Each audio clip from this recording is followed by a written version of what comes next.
Good afternoon, everyone. I welcome you all to the third edition of ICAN. This is the 12th technical session, Discourse in Media Space and Contemporary Narratives. We have with us Dr. Pallavi Majumdar as the esteemed chair for the technical session. And we are joined by Dr. Amrish Saxena, who is the Dean of DME Media School, and Professor Dr. Susmita Bala, who is HOD DME Media School. This is the third edition of ICAN, which is titled as Issues of Community, Agenda and News, which is being hosted by Most Promising Media Institute of India, that is DME Media School, in association with Deccan University, Melbourne, Australia. It is the world's first 10-day digital live international conference being held from June 21st to 30th June 2020.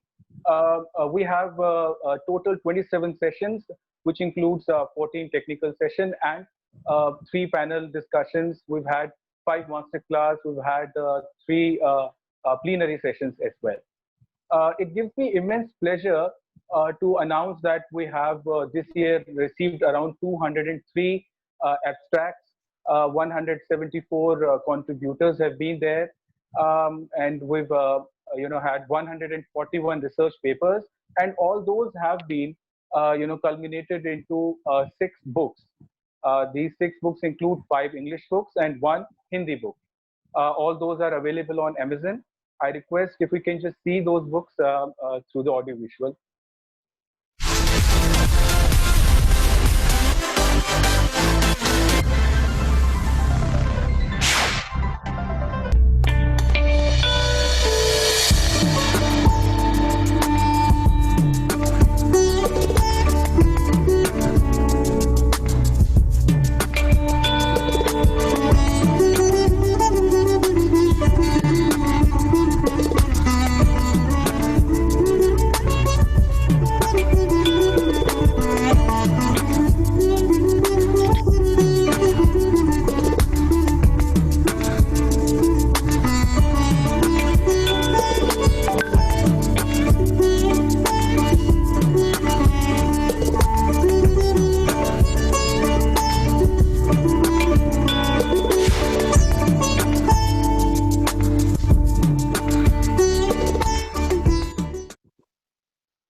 Well, all the books are available on Amazon. The links will be provided in the chat box shortly. Let me also thank our knowledge partners, KR Mangalam University, Gurugram. We have Public Relations Society of India, Delhi chapter. And then our media partner is the Policy Times. Now, I would like to request Saksham Bakshi, who is the student anchor for this particular session, to please take the session forward by introducing our esteemed chair for the session, Dr. Pallavi Majumdar. Ma'am, we are very thankful to have you with us today. Thank you so much, Pramod sir. A very good afternoon to all the dignitaries, students, and viewers. I, Saksham Bakshi, will be your host for this session. It gives me immense pleasure to extend you all a very warm welcome to world's first 10-day digital live international media conference, Issues of Community, Agenda and News, ICAN3, hashtag for which is hashtag Conference for Change, a congregation of media professionals, academicians, researchers, and students hosted by the Most Promising Institute of India, DME Media School, which is a premier educational institute affiliated to Guru Gobind Singh Indraprasth University and approved by the Bar Council of India in collaboration with Deccan University, Melbourne, Australia.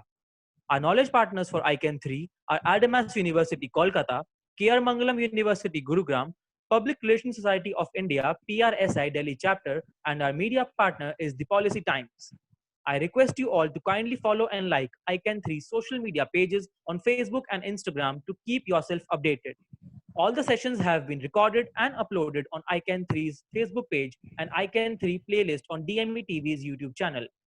Today, we all have gathered here for the third edition of ICAN, which has been organized with an objective to highlight community issues and development, geopolitical issues, and communities and media. Agenda setting. We are overwhelmed to receive a huge response from across the world. Now, I would like to introduce our chairperson for this technical session, Dr. Pallavi Majumdar. Ma'am is a trainer and media educator. She has over 25 years of experience with leading media organizations such as Times of India, Business Standard, and Amity University. She holds a PhD from Jamia Millia Islamia, New Delhi, and is editor in chief of Amity Communication Review, a peer reviewed journal. She currently co heads Amity School of Communication. We welcome you, ma'am. Our co chairperson for this session is Mr. Pramod Kumar Pandey, Assistant Professor, DMA Media School. I now request Professor Dr. Ambrish Saxena, Dean DMA Media School, Director DMA Studios and Production, to kindly say a few words. Thank you, Saksham. Uh, Welcome, Professor Pallavi Majumdar, to be with us in this session. There are presenters also present, so I welcome them as well, and all the participants who have joined us in this session. And obviously, the first and the foremost thanks goes to the participants only, because it is with their presence that we are pulling on this conference. 10 days is definitely a very long period. We as organizers also understand this, but then we became too ambitious in organizing this.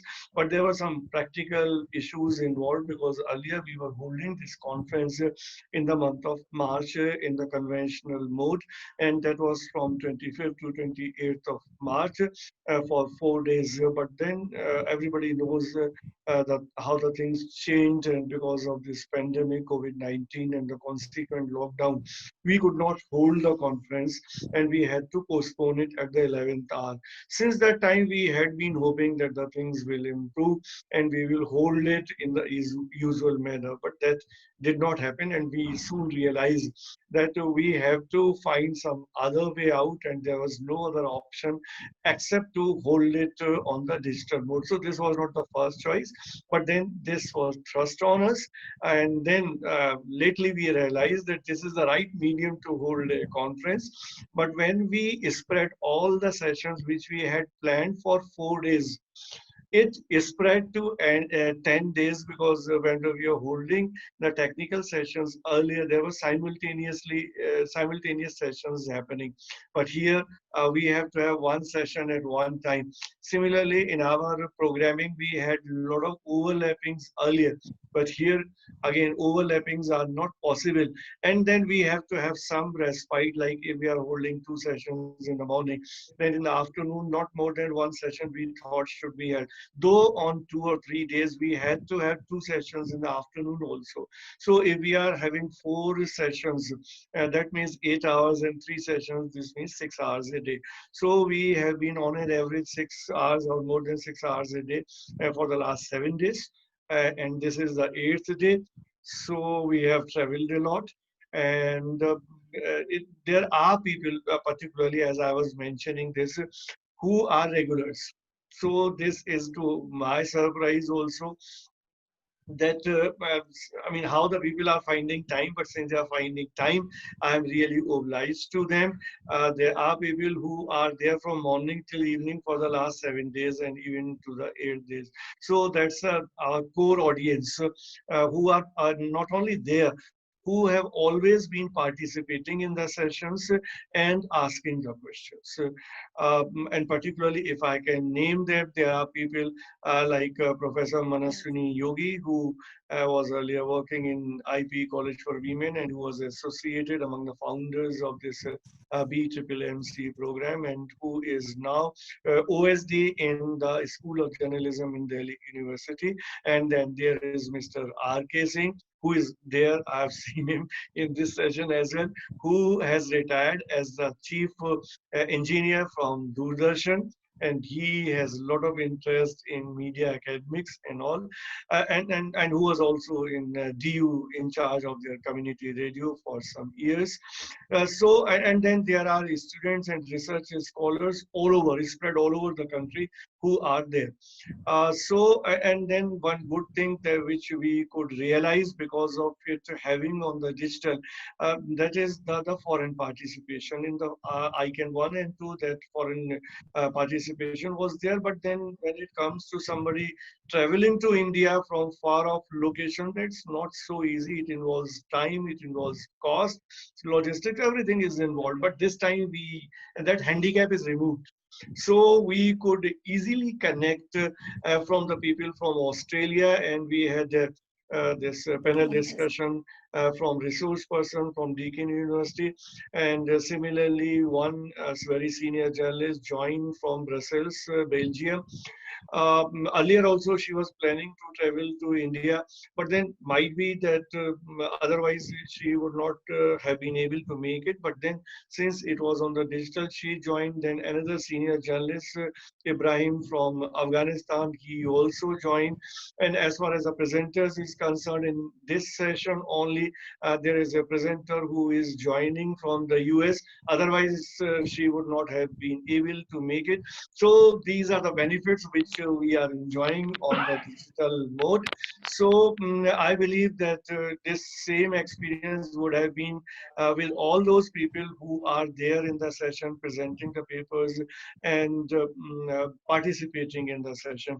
And this particularly, if I talk about the technical sessions, we have 14 technical sessions. In some sessions, the number of participants have dropped down to 5 or 6, but otherwise, on an average, in every session, there used to be 7 or 8 participants. So this means in all, we will be having the total presentations in the conference 100 plus, which is a significant number, because in the earlier two ICAN, this was somewhere 70, 75. It had not crossed that number when it comes to the actual presentation. So though we have slated 158 presentations involving 174 contributors, but then still others are for some very valid reasons, for some personal emergencies and all, are not able to join. But then in some way or the other, they are part of the conference during this whole 10-day extravaganza.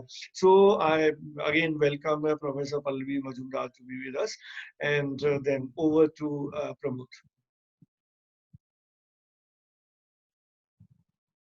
Thank you so much, sir. I now request Professor Dr. Susmita Bala, Head DMA Media School, to kindly say a few words. Welcome, Professor Pallavi Majumdar, to this session, Discourse in Media Space.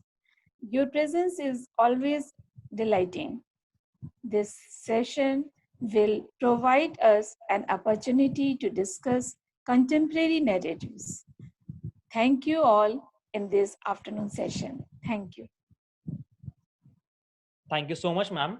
I also request our chairperson for today, Dr. Pallavi Majumdar, to enlighten our viewers. Thank you, Saksham. I'm truly honored and privileged to be here today. And I would like to begin by congratulating DME on the 3rd edition of ICAN. It is truly commendable what Dr. Amrish Saxena, Dr. Sushmita Bala, and their entire team have been able to put together a 10-day conference where a galaxy of media professionals and academicians have come forth and deliberated on so many issues pertaining to communities and how the media, landscape is changing. So it is indeed something that is very, very remarkable, and I congratulate you all for that. I was going through the papers for this particular session, and I found that they were very varied, and they had their own relevance in their own space. So I also wanted to talk about the fact that we are deliberating contemporary narratives, and we're talking about how the media discourse is changing at a time when COVID-19 has remarkably impacted the socio-economic structures across the world. And the impact is so diverse and so humongous that it is difficult to predict the ramifications.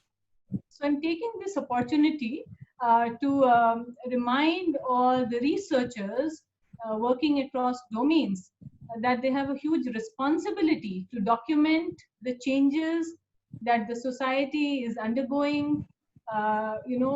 When we talk about this entire turn or change into the new normal, So we must make sure that we document the changes, and we also, when we talk about the discourse, we create that discourse in a certain context. So with that, I'm not going to take too long. I wish all the presenters all the best, and I'm looking forward to a very, very enriching conversation. Thank you so much, ma'am, for your kind words. Proceeding further, I would like to inform that each presenter will be given 5 minutes to 7 minutes of time for their presentation, and after that, there will be a question and answer round. The best paper presenter will be rewarded. So, with the kind permission of our chairperson, I would like to invite our first presenter, whose topic is Understanding Media Innovations by Dr. P. Chandrasekhar, Doordarshan Prasar Bharati, New Delhi.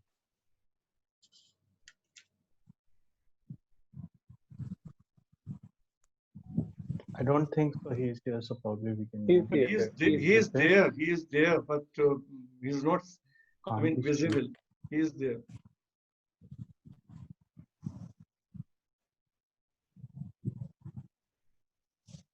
Mr. Shekhar, you are there?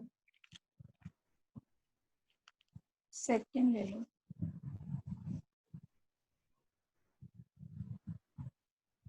Well, I can't find him.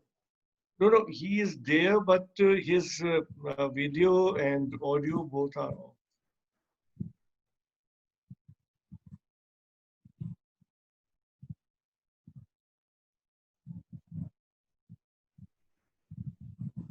Anyway, take the next one. You can take second, huh? Okay, so our next presenter is Ms. Mansi Sharma from Guru Gobind Singh Indraprasth University, New Delhi, and her topic for presentation is Narrative Formation in Print, JNU Outrage Buildup.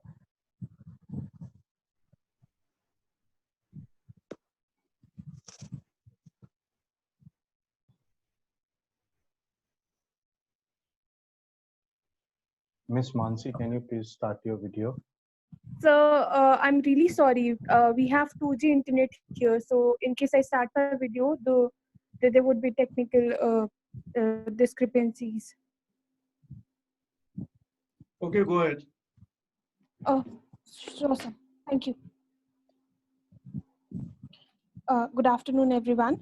My topic of research is narrative formation in print, JNU Outrage. We are living in the digital era.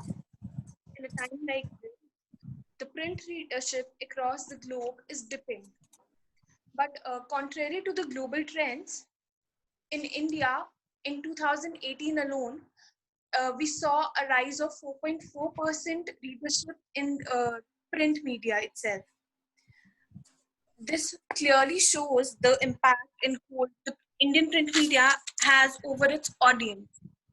The media, the Press Council of India actually, the guidelines of Press Council of India say that report of any event has to be fair and accurate, ruling out all sorts of biases. The news report is supposed to inform, aware, and educate in the ideal circumstances. But when we talk about the real life scenario, the reality differs from it. So in this paper, I have covered the coverage of 2 English dailies to understand the pattern of coverage and narrative being projected to the reader. The newspapers that I have selected are the Times of India and the Hindu.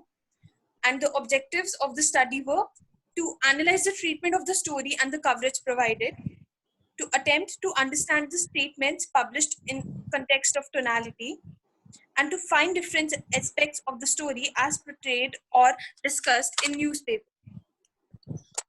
I have followed triangulation method and I have done qualitative as well as quantitative analysis. For the quantitative analysis, there has a dateline has been prepared which covers the events from 10th of Feb 2016 to 16th of Feb 2016. And for the qualitative analysis, I have recorded certain statements published, and the tonality and the context has been taken into consideration. The major findings were that the Hindu gave almost twice the coverage to the event in the follow-up in comparison to the Times of India. So when we look at this with regard to the media agenda theory given by McCombs and Donald L. Shaw, the influence of media affects the presentation of reports and issues made in the news. And if a matter is given more importance in the news, it somehow gains priority in the minds of the reader or the audience itself. So the Hindu was emphasizing that the JNU outrage, the event of 9 Feb 2016, where there were allegations made that anti-national slogans were raised, and the event to commemorate the death of Afzal Guru. So somehow the Hindu and the events that followed, somehow the Hindu was trying to project that this issue was far more important as compared to Times of India. The second finding says that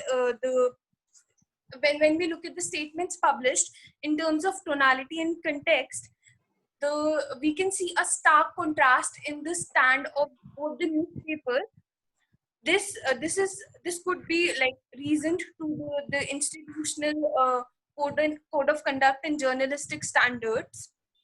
Major topics covered by The Hindu were reactions of the Union government, the reactions of the students of JNU, the side of the story of the students of JNU, and also the people across the globe who came out in support of JNU. There was a coverage of the other side too, but Institute's side of the story is clearly favored, and the stories try to create a favorable opinion in the mind of the readers for same. Now, when we look at the coverage of the Times of India, it provides a coverage to both the sides of the story, but Times of India has been very liberal in use of certain adjectives like anti-national, sedition, likewise. Times of India shows a tendency to favor conflict through its reports. It has published various reports, like various headlines which attracted controversy, and it published statements that stirred tension amongst the government and the protesters. The conclusion, what I concluded from the research was that both the newspapers tried to form a narrative with their reportage. They were trying to present stanzas as per their institutional code of conduct and journalistic standards. While the Hindu showed an anti-right-wing and pro-left stance, the Times of India, it had a neutral stance with a slight bend towards the establishment. The report in the Hindu talks about institutions, academic excellence, and the courage to pose questions, but somehow it couldn't articulate that there was an ideological difference inside the institution. There were more than one voices, but what we heard, of or what we read as the reader, it was just only one kind of voices or only one kind of ideology. There were different kind of ideologies present in the institute itself regarding this matter. Also, the Hindu missed out covering the attack on Congress leader Anand Sharma when he went to JNU to address protesters. Talking about the Times of India, the Times of India gave a neutral coverage, but it somehow lost its objectivity and balance with few news articles and reports and focused more on the element of conflict. That is it. Thank you.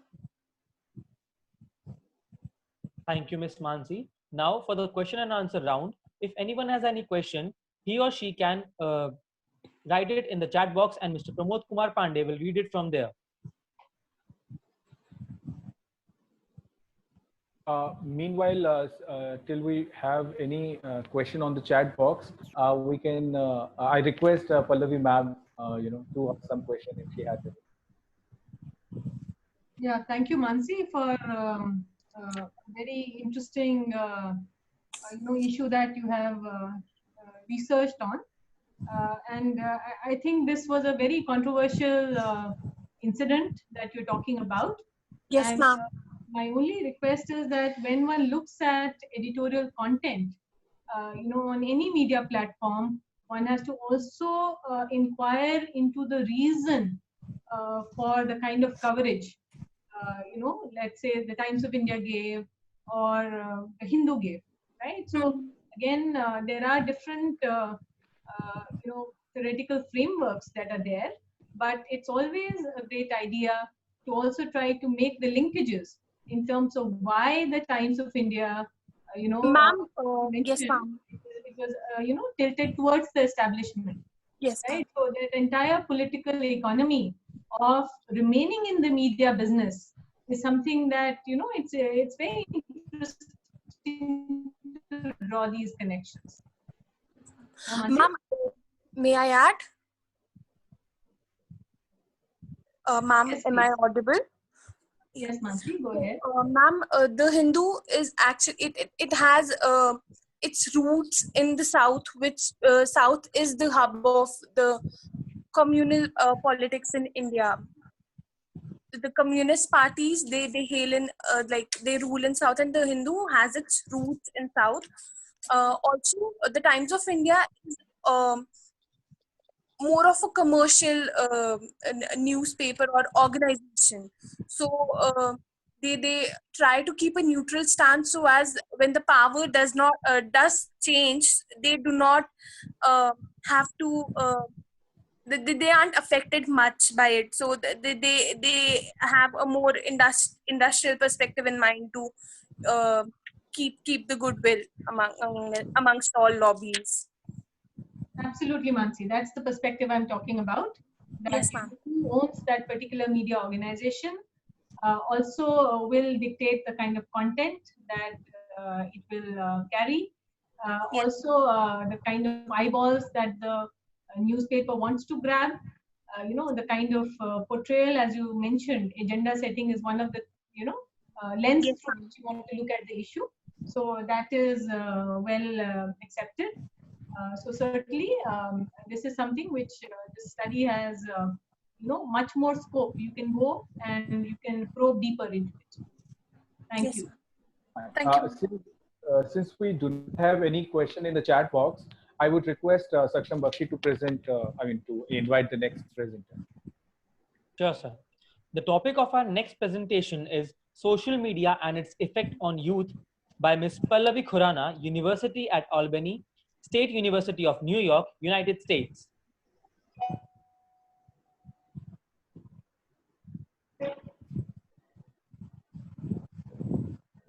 Pallavi, are you there?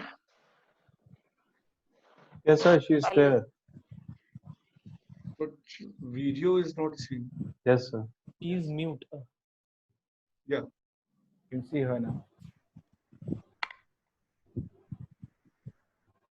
Hi, everyone. I hope everyone is doing good. We are actually into a very difficult situation right now. I hope everyone is doing fine. I wanted to thank first TME for giving me this opportunity to present my paper, which is more of a literature review, I would say, rather than a complete paper. I am doing, yes, I am, my topic of the presentation is social media and its effect on youth. And before I begin, I would like to mention here, because when I was writing this paper, we were not facing any pandemic. So right now we are in a situation which obviously will have an effect on youth, and there will be a very drastic change in the way technology is going to impact youth. But coming back to what I researched at that time, I would like to begin with. So digital media, as we all know, has transformed the way we perceive and how we communicate right now. Like right now, having a Zoom call is possible just because the technology has made us, given us such a opportunity where we can actually connect with each other. So digital channels like Facebook, Instagram, Twitter, all has enabled youngsters, specifically because we're talking about youngsters in this paper, to share information, news, and discuss social issues online. Now we see a lot of things that happens. Everything goes online, everything goes on Facebook, Instagram, and constantly people are talking about it. And people are not only sharing, the earlier people just used to share text, but now people are also sharing videos, images. A lot of transformation that has happened over a period of time. It has brought a lot of people together, the countries, as we are seeing right now. Like, I'm presenting from US, and it's so easy for me to just log in and, you know, share my thoughts. So it has actually made world, like, you know, it has brought the world together. So although we know that there are a lot of benefits of being part of this social revolution, or you can say social media innovation that we have right now, but there are certain disadvantages as well. And it's not that we don't realize that, we know it, but it's sometimes there are things that subconsciously we adapt to it. So while I was writing this paper, I researched various you know, articles, I researched various journals, and there were some few articles that I read and which the scholars have worked on, and which they have described the negative and positive effect of social media on youngsters. One of the one of the things that actually came up was obviously that this inclusion of privacy, data privacy.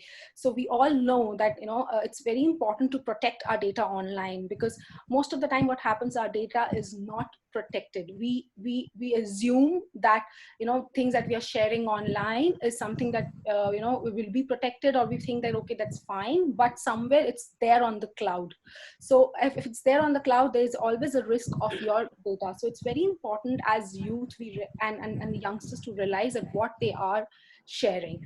I would also mention some of the studies, what they have said. And to begin with, so one of the articles that I was reading on social media was by Nessie. And so according to Nessie, and I would like to quote over here, Nessie, page 116, what she says is that with the most popular sites currently being used, YouTube is used, like 85% of the youth are using YouTube. Instagram, 72% of the youth are using Instagram right now. Snapchat, 69% of the youth are using Snapchat, and followed by Facebook, which is 51%. So there are new platforms that are evolving, and we see youth going on that, like TikTok is there, which is very famous among them. O'Keefe, so there was one article that I reviewed was by O'Keefe and Clark person. In their study, they have mentioned several benefits also of, you know, how the social media has impacted youth. And what they talk about is socialization. You know, one of the important impact is socialization. People have started talking, all the youth is now there on the platform, and youth are nowadays very keen to build social network, because it's very important when you want to survive. It's like the survival for the fittest. You want to be accepted, and that has a negative consequences as well, which I'll discuss later. So these are the advantages that O'Keefe, you know, went on, and they actually told that there are certain opportunities as well for the youth. For example, higher learning opportunities and access to health related information. A very important point which we see right now is that there are a lot of websites and a lot of things that are available on Facebook. Go and see, there are a lot of groups that talks about social support and emotional support. So when you're faced with any health related issues, like for example, right now we are into a situation of COVID-19 where a lot of people are facing novel coronavirus.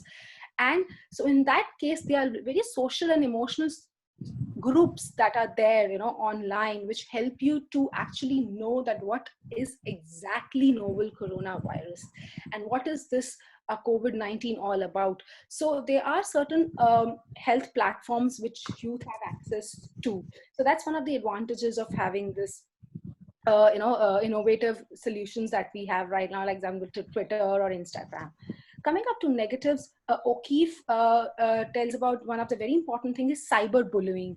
And I would like to quote O'Keefe over here, O'Keefe and Clark person, and tell them, and also mention that what they exactly talk about cyberbullying. So cyberbullying is deliberately using digital media to communicate false, embarrassing, or hostile information about another person. It is the most common online risk for all teens, and it is a peer-to-peer risk. Cyberbullying can actually result in depression, extreme isolation, anxiety, and suicide. Coming on to the next negative that O'Keefe and Pearson highlight in their paper is sexting. Now, I would again quote them over here. It's page 802.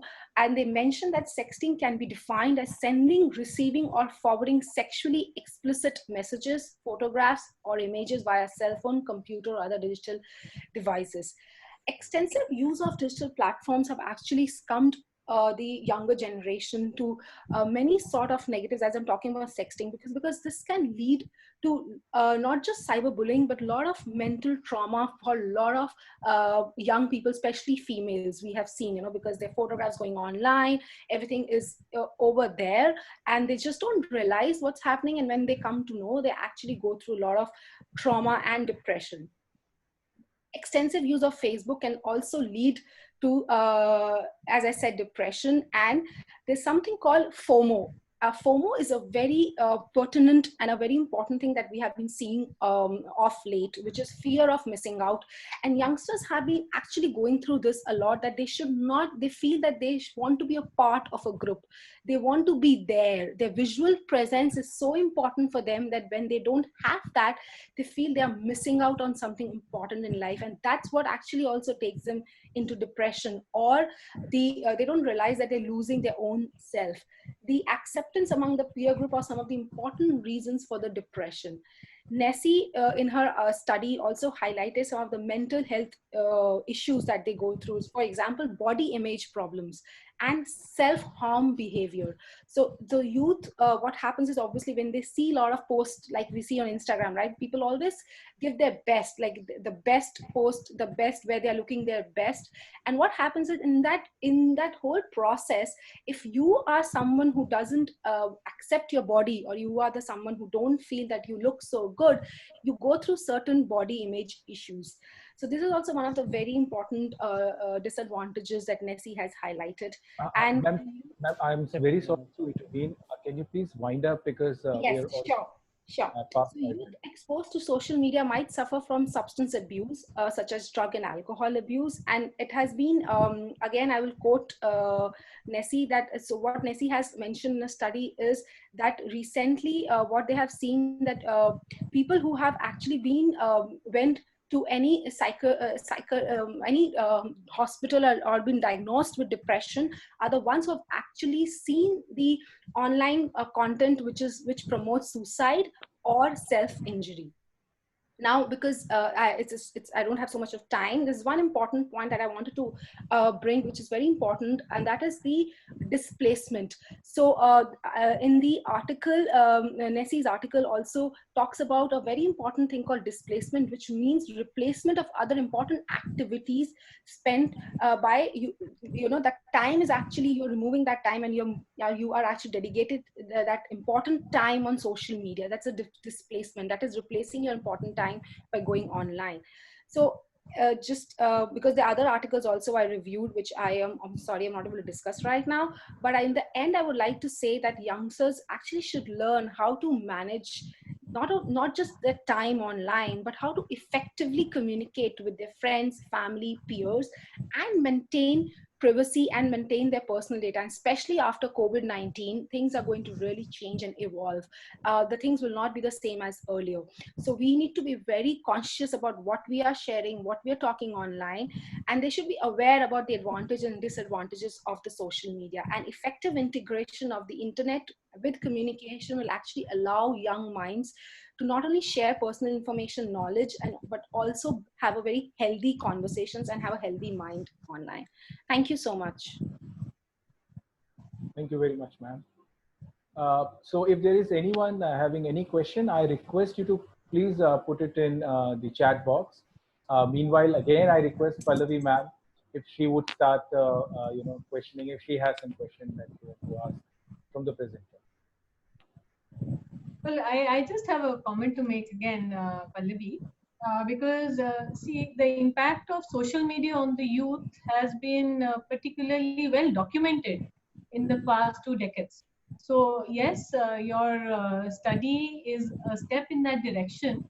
But if you were to, give it a very solid grounding, it would be very, useful for you to look at the various, groups of theories, because social media has given rise to its own theories.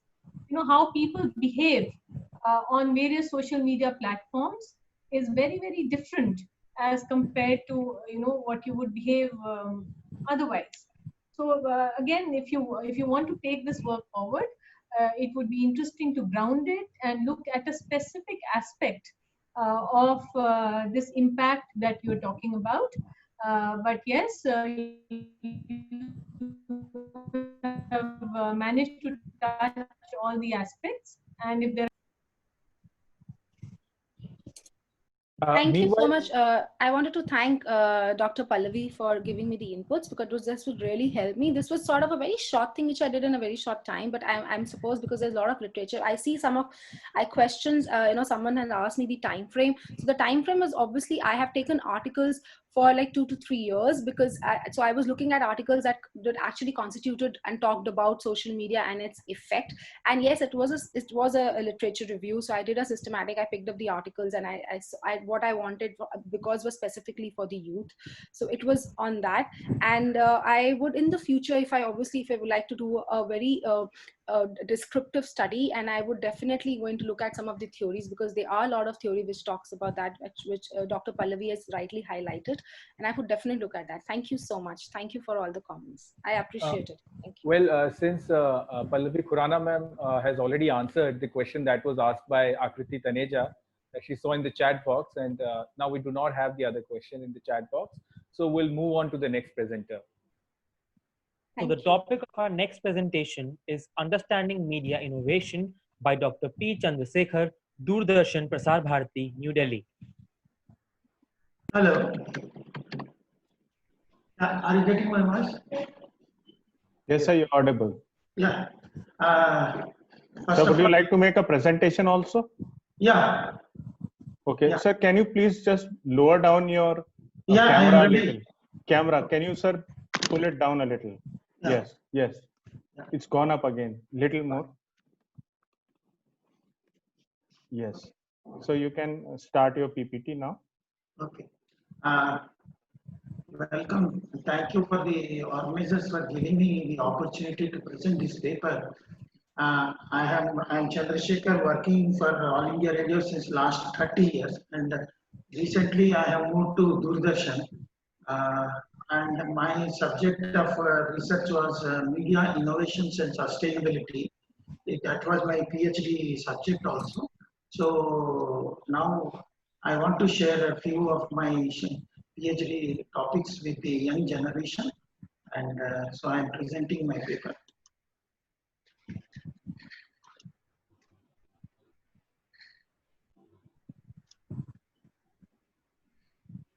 Can you share? Yes. Yeah. Understanding media innovation. So, in the beginning, also as Mr. Dr. Saxena was saying, how this seminar has been converted into a webinar, it itself is an innovation. So the circumstances, the social conditions, everything makes man to find out new ways. In this way, in 1953 itself, Bernard has said that innovation is the basis of cultural change. Innovation means a new process, product, design, approach, something that changes the established scenario so that the new idea, product or service is marketed and profit maximized. Sir, can you put it in full screen mode? Yeah.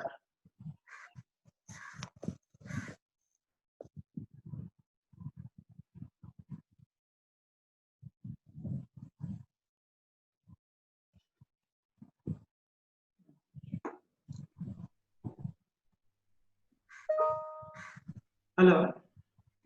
Yes, sir. Can I help you with anything? Yeah. You can come down. Please come down absolutely left bottom. And then next to the Zoom, you will see one icon. If you click that, it will go full screen. You can bring down your cursor. Yeah, I brought my cursor down. Okay. Next to the Zoom, there is one small icon. So if you click that, it will go full screen. Yeah.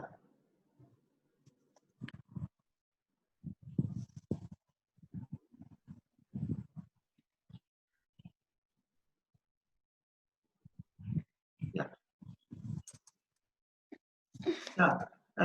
Actually, the importance of innovation is the importance of the novelty is the part. See, even in our daily life also, we don't want to be like yesterday. Suppose if we are having a shirt and if we want to wear it for 2 days itself, and we will say that you will add a flower to it and you will bring a newness to it. That is the novelty or the newness. That is called as innovation. And this is how the society moves on. The theory of innovation has several meanings. In common man's parlance, innovation is generally referred to invention. However, in the study of innovations, both invention and innovations are different and have different meanings. An innovation is a new thought or a new model, while an innovation is the using of this invention in a market or society.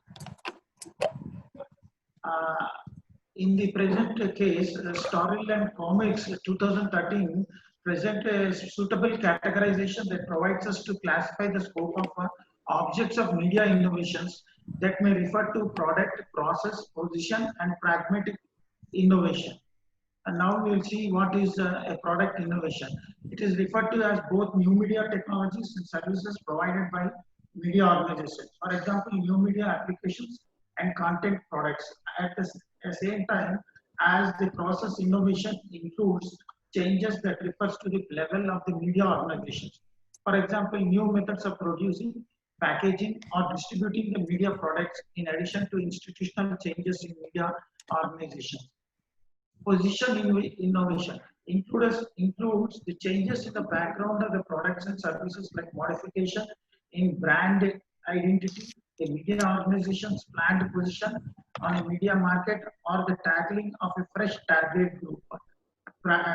Paradigm innovation, certain changes of an organization's fundamental direction or mental model, like the resetting of a media organization, value creation of business model. For example, linear TV to VOD service. To begin with, we will apply Francis and Bison's 4 P's of innovation. These are product, process, position, and pragmatic, and one is social innovation.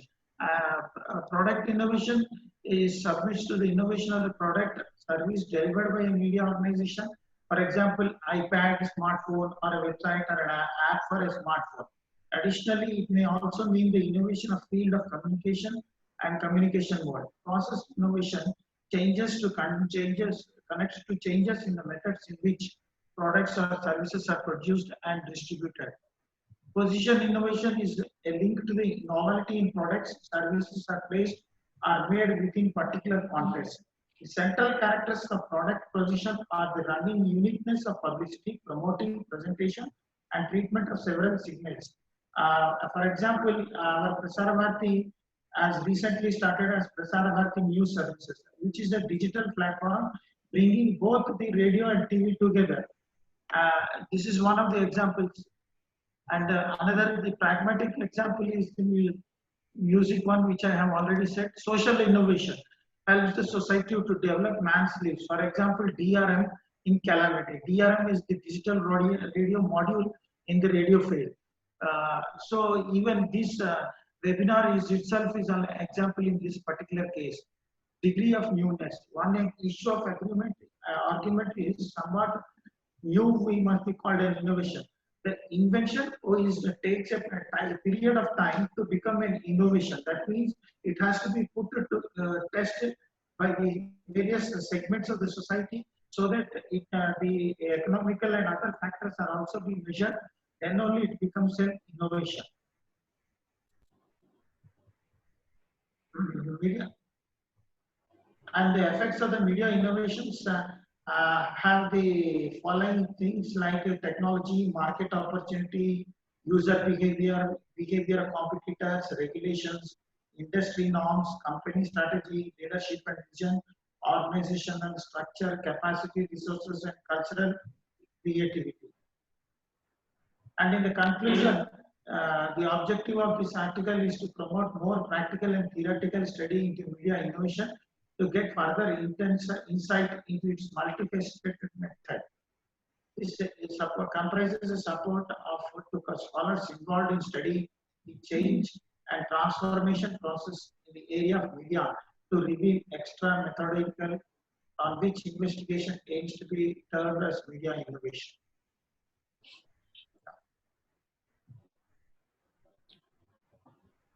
Hello. Hello, sir, we can hear you. Thank you very much for the presentation, sir.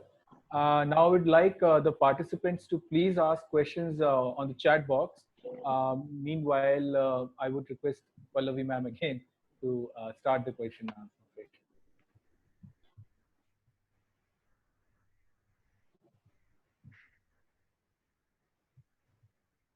Thank you, Dr. Sekar.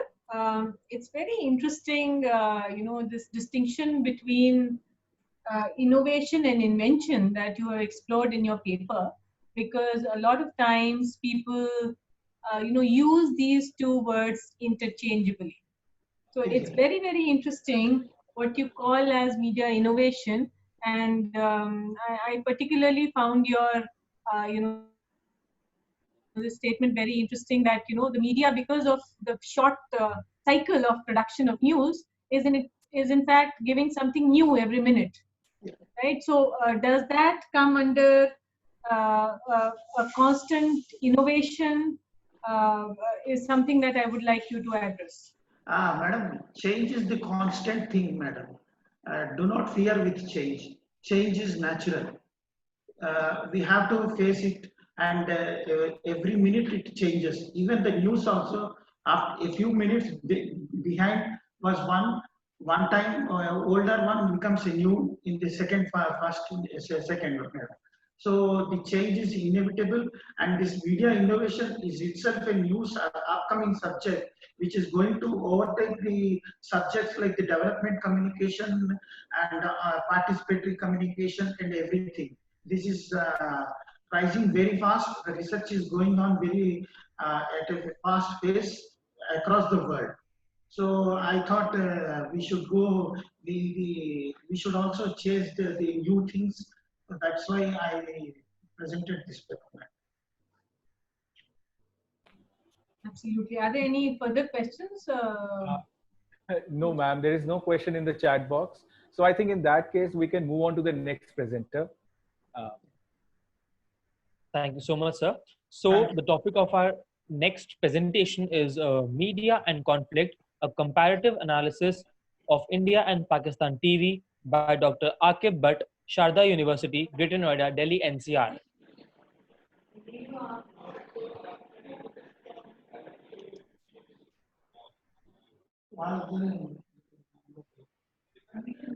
Ma'am, I would like to bring to your notice that Akib sir is presenting from Kashmir and the internet problem may persist. So, kindly unmute me. Yeah, you are unmute. You are audible. We can hear you. I'm audible. Okay. Good afternoon, everybody.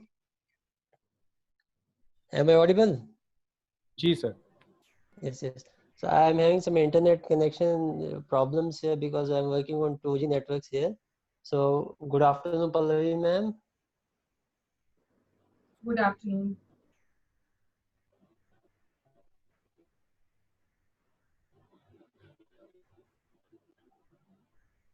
Akib, you are mute. Can you please unmute yourself?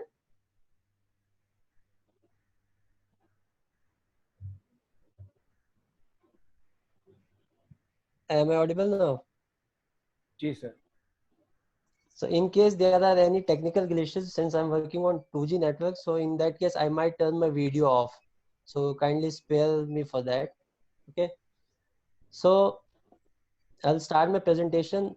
Basically, since I've worked for almost 4 or 5 years on this topic of cross-border television and India and Pakistan perspective, but since we are getting just 5 minutes to speak on it, so I will basically just focus on certain aspects of Indo-Pak borderline perspective, in prism of keeping J&K as a strategic location. So, well, this topic is of greater significance even at present, especially with the emerging India and China threat. So this topic is of greater significance now. So news media has largely played a significant role of mediation of the conflicts. When it comes to the conflict, the news media is the only source of information to understand the ongoing theater of war. Well, if we analyze the coverage of news media during conflicts, Thusu and Friedman have largely divided this narrative into three major perspectives, where the role of a media during war could either be as of a critical observer. A media could play a critical observer role in that situation. The journalists basically shrug their ideological and institutional biases, and they report in terms of accuracy and keeping their impartiality and other things aside. But when it comes to media being as a publicist, so in that perspective, the major thrust of media during war is either the promotion of a conflict, which could either be because of the political economy structures of media or market driven structures, or the corporates uh, who try to create a certain kind of ideology, because it has been observed that during conflicts the ratings of television has always surpassed, which has not been the case otherwise. So conflict for media has largely benefited it in terms of its political economy structures of media. uh, then there's a third perspective of a media during conflict. It is the battleground narrative. Sometimes the conflict keeps on pushing itself to such an extent that the media becomes an extension of a theater. So it is through the media how that certain kind of a conflict is played. Either media can oppose that conflict or it can promote that conflict, but media in that case largely becomes a battleground narrative for that conflict, which we largely see these days. Even if you are following the Indochina or other kind of conflicts around the world. And I'll tell you that media and conflict, not in India, but in other parts of the world, is much research area of studies, especially if you analyze the conflicts in Middle East or in Europe or in other parts of the world. So media logic has largely been responsible for conflicts, because conflicts is something that creates a certain kind of generates a certain kind of viewership or readership to the. Now the other perspective of media conflict is that it is researched and well documented fact that the television news media or any other media usually fall behind their national governments. And it has been argued that media as an institution has always served the military very well. Even looking at the political economy perspective of media, conflict has always provided commercial success to media, as television ratings has always increased during conflict. And especially speaking about in terms of India and Pakistan conflict, even today the turmoils and crisis in Pakistan right now is a huge big business industry in India. So the crisis in Pakistan or the crisis in our neighboring countries has a large amount of viewership or readership and it's a huge news business in India. And in larger perspective, the both Indian and television has largely reinforced the older enmities and reinforces the prejudices, and has largely played a larger part of a problem instead of a solution. So how this all started? It's next for 3-4 minutes. I will basically take you to the meta-analysis of where all this evolution of media conflict in terms of India and Pakistan or in terms of India and China has basically started. So the Kargil War was, I think all of us know, is that the Kargil War was the first episode where we saw a televised mediation of war between India and Pakistan, because before that we hardly had any television. So I will first, before this, I will take you to the historical significance of how the conflict between media and Pakistan in terms of information war, both in terms of information war and in terms of strategic war has culminated over the years. Well, if we analyze the evolution of Doordarshan in India, it started in 1959 with the major aim of modernization. Modernization was the larger this perspective of starting this television in India. The Doordarshan, the basic premise of starting a television in India was this Doordarshan, based on the lines of modernization. But if we see immediately after 5 years, Pakistan television came up with PTV during Ayub Khan's period. Based on this, whereas if India started their television on the premises of modernization, Pakistan TV started.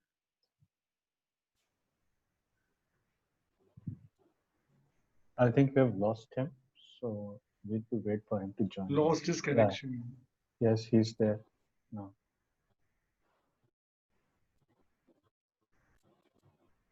Am I audible?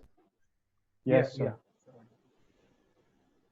So I was basically discussing about the trajectories, growth trajectories of Pakistan and Indian television. So since Doordarshan in India started on the lines of modernization, but Pakistan television immediately after 5 years of Doordarshan, it started only just to give Pakistan a state identity based on the premises of its Islamic identity. So the basic idea of starting television in Pakistan was to preserve that cultural and new state identity, because it had just become a Akif, nation. sir, Carved, sorry to carved interrupt, sir. Can you wind up, sir? If you Okay. can just move to the So conclusion of the entire argument. okay, the larger argument that I would like here to make is that Jammu and Kashmir has always been maintained by the television news media of both the countries for sustenance of the political narrative in their respective countries, where television news media of both the countries played an affirmative role in making Kashmir issue as an indispensable societal belief across generations, where new generations will constantly keep on picking older conflicts. The second larger argument is that uh, media ethnocentrism has been a larger factor, where the ethnocentrism in media is responsible for uh, creating a certain kind of narrative that both the media that the countries both the countries media is creating.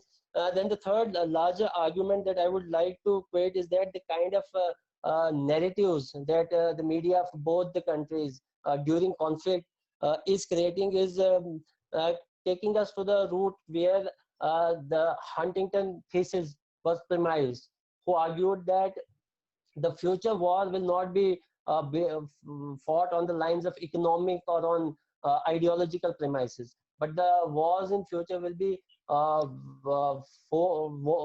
on the basis of religious or other certain kind of uh, ethnicities. So the kind of the content that the television news or other media houses across the globe are right now focusing on is actually taking us to that premises of media and conflict, which is the basic idea of Huntington's thesis of the future civilizational wars.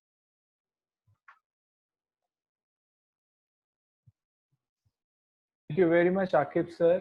I request the participants to please ask questions. Meanwhile, Pallavi ma'am can probably throw some light on the presentation of Dr. Akif Bhatt.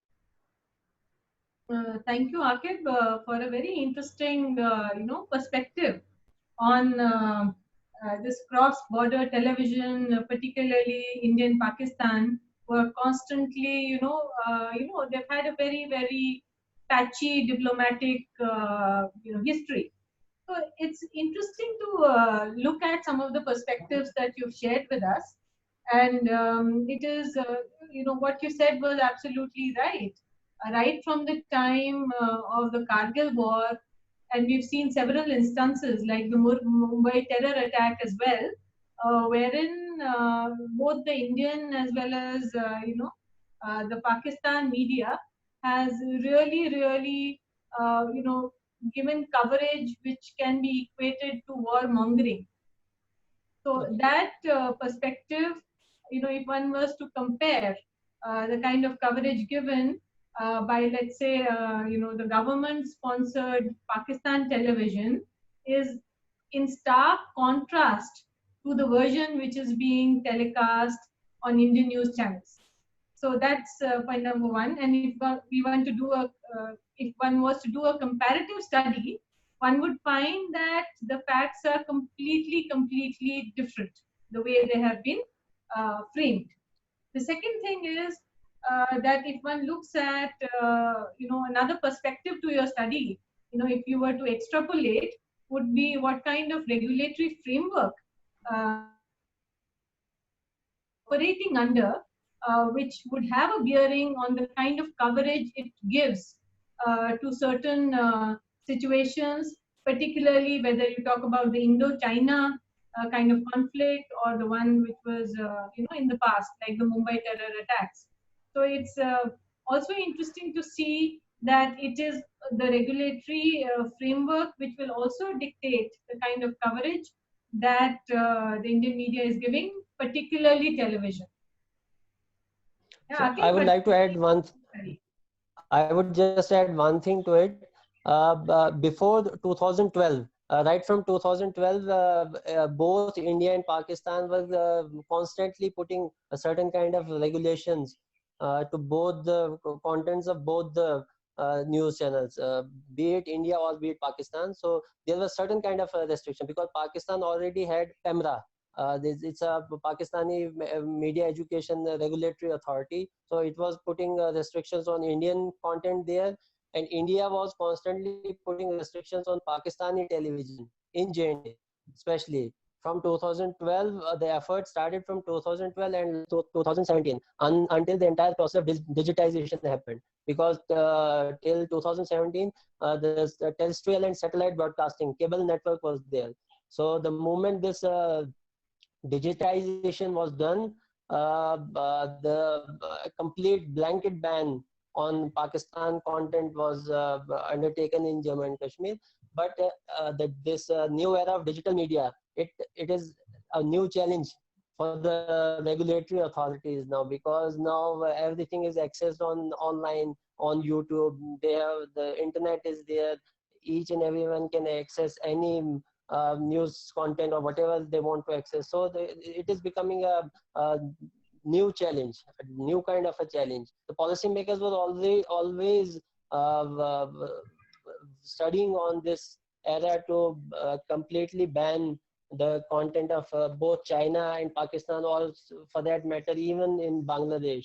So if I will tell you one thing, after Delhi and Mumbai radio stations, the third radio station that was set up in India was in Kashmir only, because at that point of time, the terrestrial signals from Pakistan were much more in J&K and in Punjab also. So if you'll see the history of radio also, you will find after Delhi and Mumbai, you have Kashmir station, then you have Jalandhar, a radio station Jalandhar, just to counter that information warfare with Pakistan. So this is not a new blame game or new information warfare. It was predicted much early in 1973 only. So 1973 was the year when Srinagar station was specially made for this purpose, just to counter the kind of a propaganda or counter narrative from Pakistan. And since then, there has been a constant ban on cross-border television in J&K. That's why this topic is of greater significance here. Yeah, this I also want to add something. This is indeed a very good topic that has been taken up for research. And whatever Akib has said, it's 100% correct. I have been a witness to all these developments. There used to be a time when we were easily watching Pakistani television, PTV in India. Yeah, it but was then, till 19s. No, I remember I was watching PTV till perhaps 2003 or 2004, as I remember. But after that, it was banned. So, yeah, it was around that time, 2002 perhaps. I mean, it was during Atal Bihari Vajpayee's government. Yeah, it was during Atal Bihari Vajpayee's government that it was banned. I mean, initial years it was okay. I was watching. But if I tell you one thing, the entire this idea of doing privatization of media in Pakistan was only taken after Kargil war. The moment Pakistan lost the Kargil war, the first thing that Musharraf did was he immediately went back to Pakistan and brought all his information broadcasting ministry together, and they finally decided that now this is the time that we will privatize media here, because we were not able to counter the this information warfare that Indian television was providing there. So this is the major reason of deciding to privatize media in Pakistan, which backfired Musharraf in 2007, and finally media went against him and they overthrew his government. So That's completely true, because the other day we had this session 2-3 days back with Betty Damchi, and this is something, obviously your study is confined to the Indian subcontinent, but then this is something, this media being used as a tool, or media itself is volunteering it to be a tool to spread the war frenzy, because that suits to this arms lobby. So this is happening in the entire world. I mean, this it's whole happening. US is involved into this whole game. And same is between India and Pakistan. They have always been involved in this kind of warfare. And as you refer to Jalandhar, Jalandhar used to be, and it still is, though the time has changed, the technology has changed, used to be the most powerful radio station in India, most powerful in terms of its transmitter capacity. As I Yes, yes. remember, it used to be of 100 kilowatt transmitter. Normally, most of the AIR stations are of 10 kilowatt or at the most 20 kilowatt transmitters. But it used to be having 100 kilowatt transmitter, so that the whole propaganda from Pakistan can be countered and the Indian propaganda can be taken to the Pakistani people. Taken to the. Any other questions or any other Uh, comment? there, there is one question from Professor Asad Nizam, who says, is credibility of news and issue in Kashmir? Yes, it is. It is because what I have researched so far, the people in J&K mostly have certain kind of credibility issues with the Indian media, and it is increasing day by day.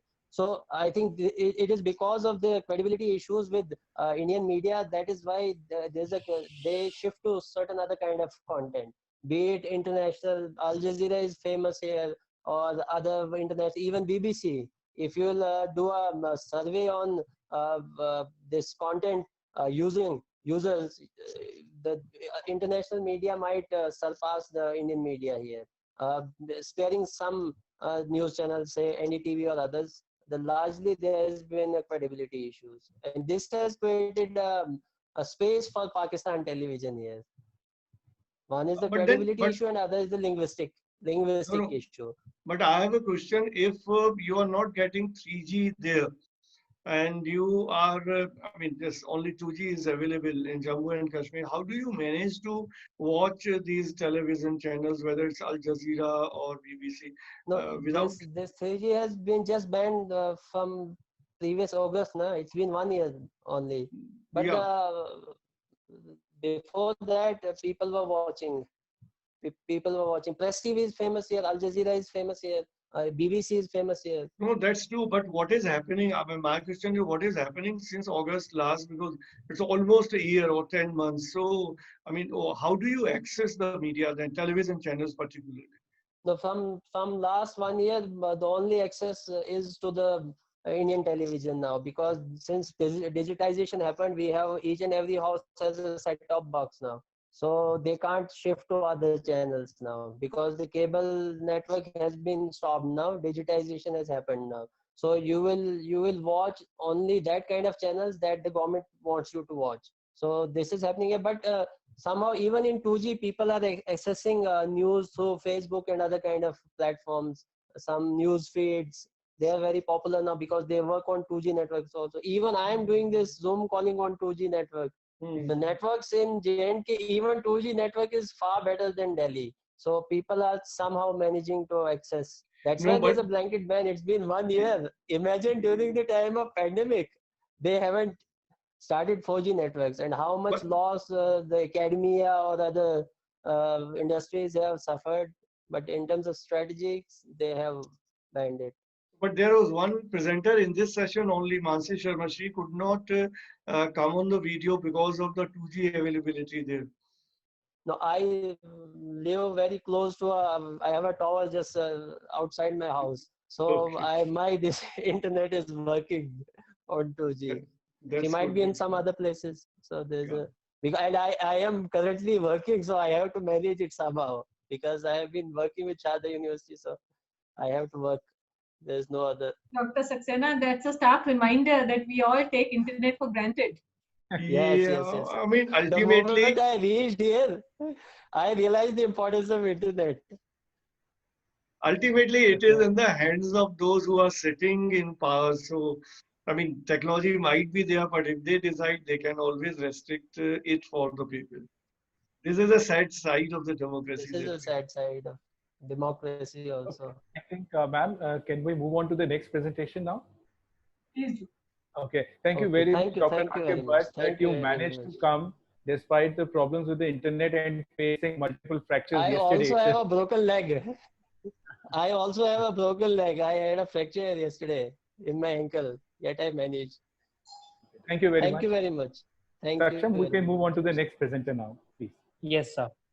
The topic of the next presentation is freedom of expression of working journalists in Punjab, a case study by Dr. R.F. Nazar, Department of Mass Communication and Video Production, DAV College, Amritsar, and Dr. Priyanka Basi, Department of Journalism and Mass Communication, BBK, DAV College, Amritsar, Punjab.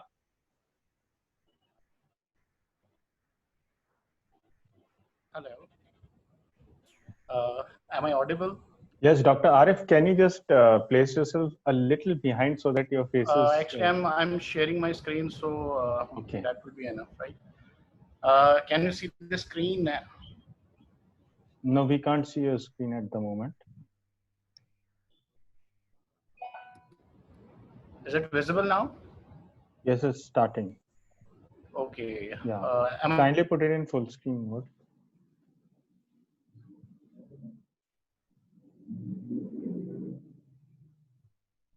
I audible? Yeah, you're Yes. audible. If you could kindly put your presentation in full screen Okay. mode. Right. I'm just doing it. Is it fine now? No, it's still the same. I've done. Yeah, now scrolled it's down. fine. Now it's fine. Now it's fine.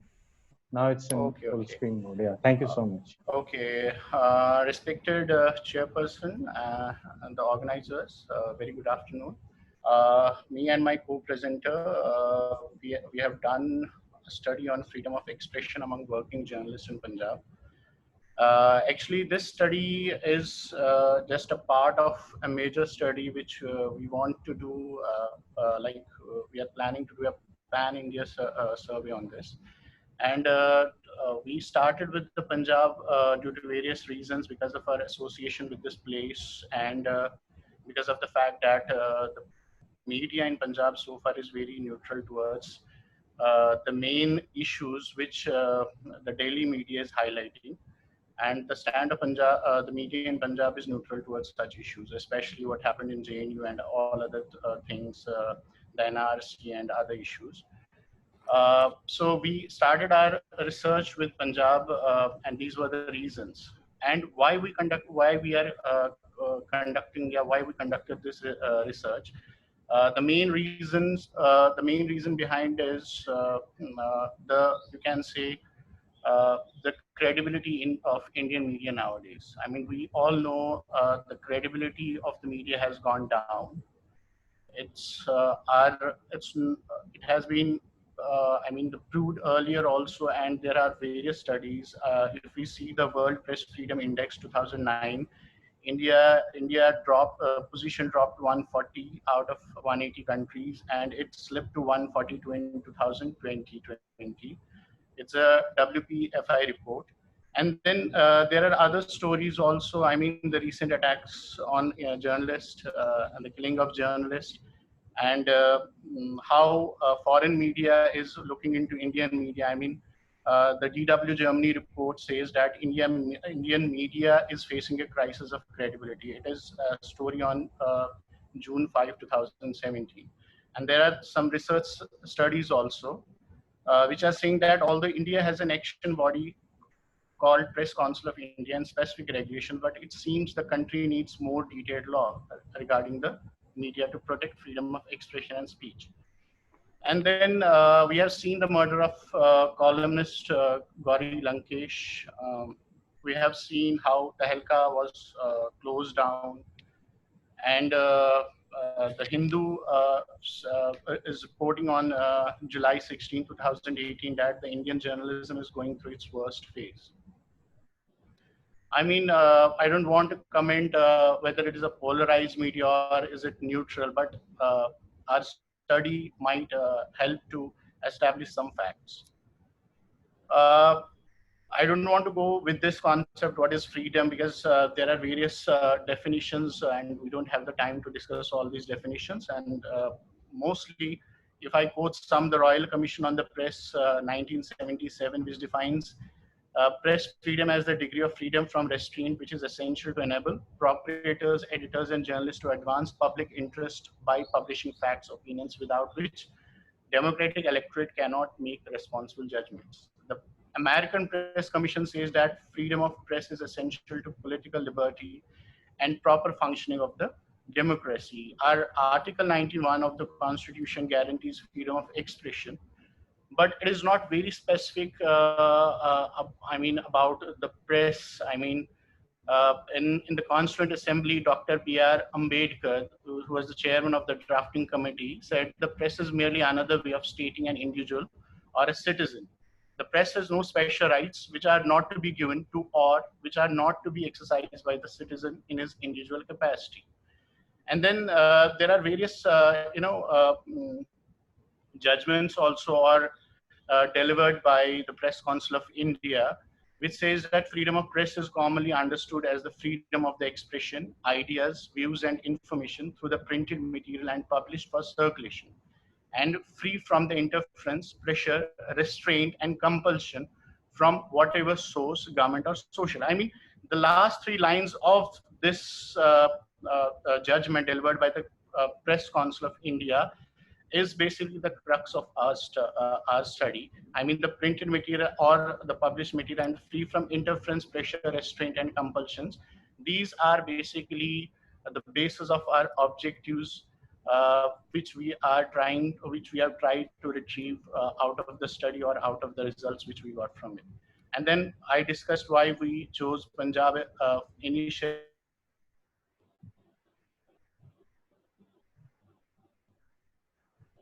The Punjab media is neutral towards many national issues.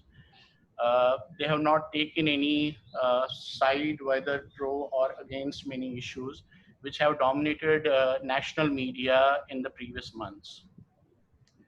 Then obviously we have the objectives to see the perspective of journalists regarding the quality of journalism in Punjab, then pressures which are being faced by journalists in Punjab, and then the issues which are suppressing the freedom of expression among journalists, and the insecurities prevailing in the profession and the reasons for it, and how much the religion, caste, and political affiliation of journalists affect his or her profession.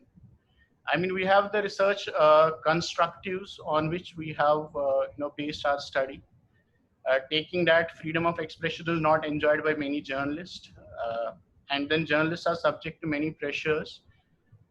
There are greater fear among journalists while covering sensitive stories, especially related to criminal, political. And then most of the journalists feel insecure in their profession, particularly insecurity of loss of job and life threats. We have used a mixed method for this overall research, but in this presentation, I'm going to present only the quantitative facts only because we don't have much time, and the quantitative results are revealing many more things. But we have contacted 120 journalists from Punjab, which are of editor level and people working on the desk and the field, and we have taken three criteria on which we questioned them. It was the knowledge about freedom of expression, then likelihood assessment based on how they feel about the present state of journalism and journalists in India, and agreement assessment based on how they agree or disagree about the prevailing situation in news media industry. This is the profile of the respondents. We have taken 30, 30, 30 from each city, Amritsar, Jalandhar, and Chandigarh. Jalandhar is the hub of the media in Punjab. And then we have touched few cities also, Patiala, Bathinda. And the total journalists covered was 120. We have tried to contact people who are working in the field, the desk and the editorial level, then people with all age, all experience, like taking into account 10, less than 10, then 10 to 20 or about 20 years. And we have tried people, respondents from all media mediums like print, electronic media, and the web. And this is the awareness, awareness of journalists about freedom of expression and their opinions and about present state of Indian journalism. Journalists, they are aware about the concept of freedom of expression. And they are aware about the Article 19 of the freedom of Indian Constitution, which is governing directly or indirectly the freedom of press also. And the opinion of journalists about the present day of journalism, it seems they believe that it is fair, but there are people or respondents who also said that is poor or very poor.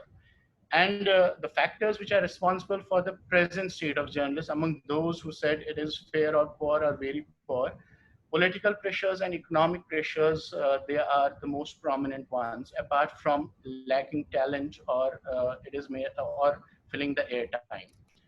And if we see the opinion of journalists about the freedom of journalists while reporting events, does journalists enjoy freedom while covering events or stories? Possibly you can see the graph, it is going high. Definitely, yes, journalists are agreeing that, okay, we have the freedom. We have the freedom, we can write. Then there are other contradictory remarks also. Does a journalist report as per... You can just wind up a little, sir. I'll just take 2 minutes. Does a journalist report as per his or her understanding? They are saying yes. But then again, you can see, then journalists are pressurized, probably and definitely always. Then the kind of pressures are again the organizational pressures and fear factor. If we see how are journalists being restricted or pressurized? Yes. There are journalists who have been pressurized, who have been restricted in writing or doing any kind of stories. And again, the organization pressure and external pressures, they are very much there. Then it is the agreement assessment of journalists about the freedom of expression. Yes, they strongly believe that there should be a law, a separate law governing the freedom of expression. And then we can see the freedom of speech and expression should be clearly defined, and most of the journalists, they are agreeing that it should be defined, especially in terms of covering sensitive stories, may it be defense, may it be a religious, communal, or any other sensitive story. And then about the fears and insecurities of journalists, you can see they feel insecure. Yes, they are agreeing, and some are strongly agreeing that journalists feel insecure, and the job insecurity and the present scenario of media is responsible for it. Then there does a journalist have professional insecurity? Yes, low salary, present scenario of industry. These are all. This has come through the likelihood assessment and agreement assessment both. And then the pressures on the journalists, then yes, they are agreeing, and the political pressure, organization pressures, and fear factors are there. Then again, they can see, they are more concerned about the loss of jobs, because there is no regulation governing the job of a journalist in India. It is all private regulations which are applicable to them also. As far as the attitude of media organization to a journalist is concerned, most of the journalists, they agree that news organization propagate a particular ideology, especially political or religious.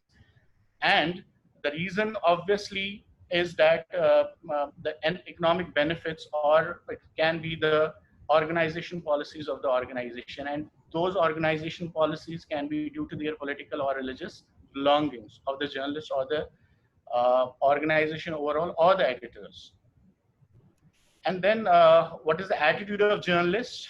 Yes, they sometimes the journalists carry grudges, biasness while reporting, and reasons are maybe their organization. You can see the graph, organization policies maybe they have an indirect pressure from the organizations, and that results in the biasness, or the story is partially covered, or only one side is covered, or it is covered how the media organizations want it. And obviously the journalists are agreeing with the fact that the religious and ideological or caste belonging of journalists that sometimes interfere or affect the duties of the journalist. And then there's the policies and attitude of media organization towards journalists. Yes, they propagate particular ideologies nowadays, and then there are pressures you can see. Overall, in our study, we have seen that the political pressures are not that very much, but the organization pressures are there, which can be the outcome of the political or economic pressures. And life threat or any other issues, I mean, concerning the security of a journalist in person, are other reasons which are affecting the journalist. Then pressures on journalists, uh, as I said, organization pressures are coming out to be the prominent ones, and loss of job is another, which I have discussed earlier also. Then the transfer, I mean, sometimes they feel that we may be demoted or maybe transferred to some other place which is other than our living place where they are putting up. And then you can see how what is the attitude of media organizers towards journalists. Again, the study, it is coming out to be like the political organization pressures are the prominent ones, and those organization pressures can be somewhere an effect of the economic pressures on the media organizations. This is what is the broad outcome of our study. And then what journalists expect from the organizations, they want a protected job, they want a protection under law, and obviously salaries are the concern. I mean, if we see the vernacular newspapers, especially working journalists who are working with Hindi or Punjabi newspapers, and they have a very low salary, in which they cannot manage, and they have to depend on ad, or the commissions which we get out of the ads they secure from their clients, or they have to work both way. They are working as a journalist, and then they have to get the ads also, and that is probably affecting the quality of the journalism here also. I mean, if a journalist is doing a story against an institution, and then he's restricting himself or herself, knowing that tomorrow I'll have to go and secure the ad from the media organizations. So these are the major issues. I mean, the economic pressures and the organization policies in which they are asking the journalists to get the ads, and then obviously you cannot deny that if somebody is getting an ad from some person or an organization, they cannot write against that, or they cannot have a neutral story. Uh, Concluding remarks, journalists are aware about the freedom of expression, but economic pressures on the media organizations are labeled as the most important reasons of the present state of journalists. Then most of the journalists are free in covering stories, but again, they could not deny the fact that there are growing pressures on journalists that affect the quality of journalism. Organization policies are the major factors of such pressures, apart from political. Then journalists are being asked to do particular stories sometimes, or they are being asked to drop a story which otherwise they feel or think is worth doing. And that is the outcome of the direct or indirect pressure based on due to this economic factors, political, social, or external factors. Then there exists some kind of fear among the journalists, and the fear, the reasons I have discussed. Then media organizations, they propagate a certain kind of ideology, and contrary, sometimes journalists also carry grudges and biasness while reporting. Journalists expect freedom of expression. I mean, they want the freedom of expression to be defined, well defined, in terms of the press, maybe the electronic or the print media, or nowadays now the this new media is taking over all this. So and now they expect protection for themselves also, in terms of some laws, government laws, which will govern their salary as well as their service. Thank you so much. Thank you very much, sir. Pallavi ma'am, if you allow me, can I ask some questions that have been put on the chat box? Please do. Yeah.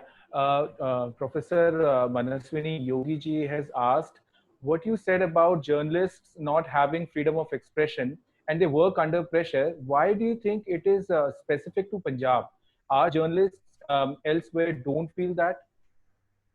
I said it when I began my presentation. I said that this is actually a pan-India study, and initially we started it with Punjab. I'm not saying that the pressures are only in Punjab, or it is not somewhere else. My study is based on Punjab, and I'll say what my study says.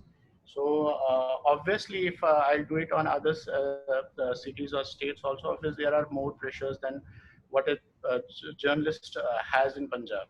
I mean, talking about if one of my this researcher earlier was presenting a study on the Kashmir. So I guess the pressures on the journalists in Kashmir is more prominent, or they are more. They are legally bound, and then they are non-legally bound. I mean, there are no government orders, but still there are pressures on the journalists. So it varies. The pressures are there. It is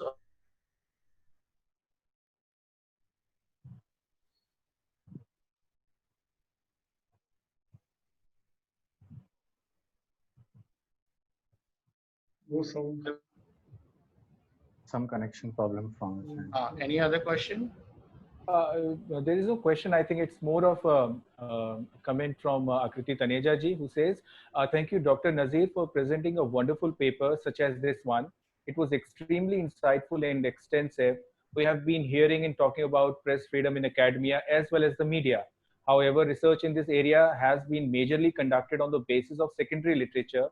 Your and Dr. Basi's research paper is highly relevant and substantial in Indian context. It's also well-conducted research, enlightening us with the reliable data and intrinsic as well as extrinsic factors affecting press freedom.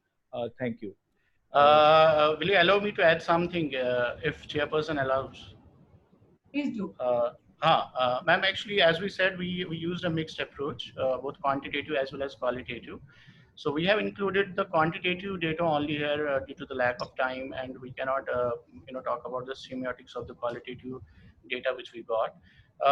We interviewed editors of major news channels as well as newspapers, ABP, then News 18, then there is Uttam Hindu, which has a prominent ideology, and then the newspapers of other journalists also. And that, if I discuss briefly or in the nutshell, the results which we got from the qualitative analysis are very much supporting our quantitative data.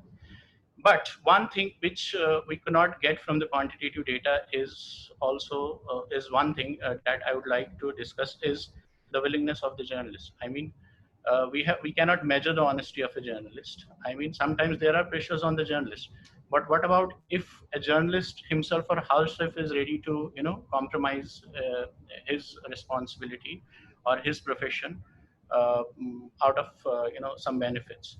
So that is one issue that we have undercovered, but that was possible only through interviews. Otherwise, the quantitative data is in front of you. Thank you. Ma'am, if you would like to add something to it, because we are Thank you, done Arif. with the... Indeed, it's a very important topic that you've chosen for research, a topic which has implications for the field of journalism. But I would like to bring to your attention that see, political interference and political control is not a new thing. Even in the mid-80s, I remember that V.G. Verghese, who was the editor of Hindustan Times, resigned from his post because he complained of interference from Indira Gandhi government. So editorial, at that point in time, I think the tilt towards, commercialization, the tilt towards, taking political sides is something which had started way back. And with the 90s and the liberalization, you could see a lot of bent towards the economic aspects that you were talking about. My question to you is that you yourself mentioned that there are hardly any policies which enable job security for the journalist. There is no policy which makes sure that journalists are safe. Even at this point in time, quite a number of journalists are down with COVID. Maybe because their media organization did not follow certain norms, or they did not follow certain precautions, and they insisted that they, in fact, I know of a few organizations where they did not follow any social distancing norms. So, how enabled are journalists to be free and fair while reporting? Arif, would you like to comment on that? We Perhaps. can't hear you, but No, he's mute. I think he has changed the system. Hello. Yes, Hello. you're audible. Can you hear me? Yeah. Ma'am, please can you repeat the question because I got yeah, disconnected. I'll briefly repeat, Arif.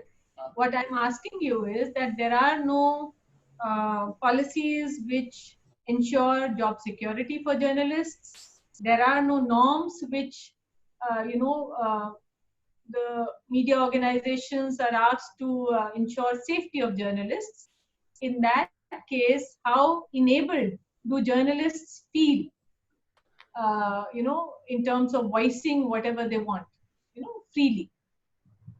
Mansi, we have, I mean, journalism nowadays can be a very earning source for some of the people, but otherwise, I believe journalism is a noble profession. Just like Arif, you'll have to be a little louder. We can't hear you. Hello. Yes. Am I audible now? Yes.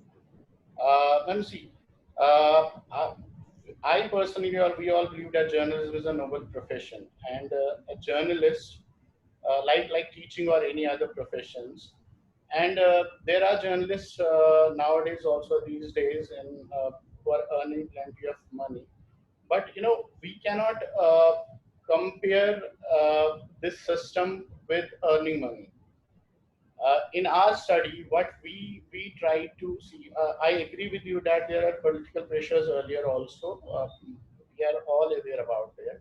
And then there was a privatization era, and then there are claims by the media organization that we are not biased, we are impartial, we are honest, and then there are claims by the journalists also that we do a fair journalism. So this research is basically to counter such claims and such voices which are saying no, media is fair these days. I mean, if there is an issue which is going on in Delhi, and you will see that 70% of I'm not quoting any research here. It's a rough estimate that there are more than 50% of the population of the country which are saying that this channel labeled this is speaking truth, and we person who are sitting at that place, we know that this is a total falsehood.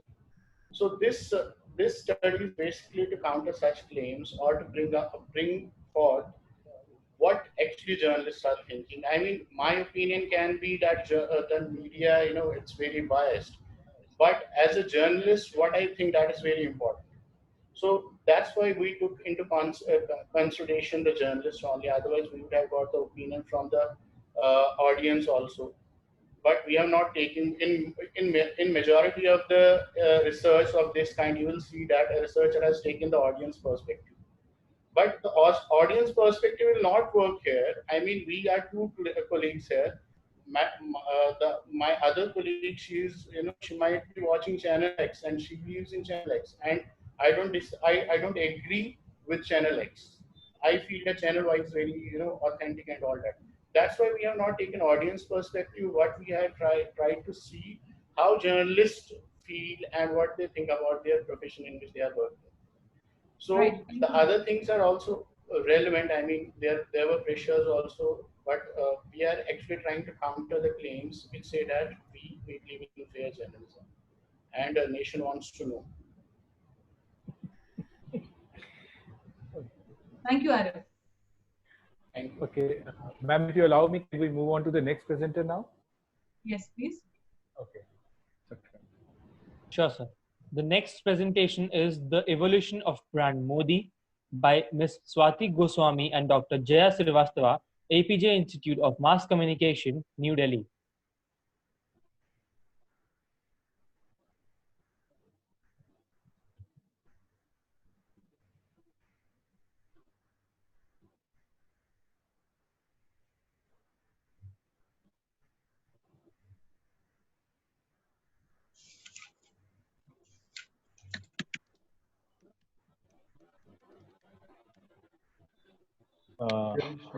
Ms. Swati, can you please turn on your video? You're not visible at all.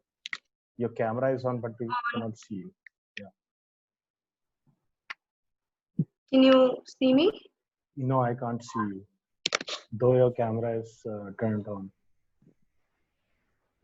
Yeah, I don't know what is the issue. Just a second. Can you see my screen? No, that too is not visible.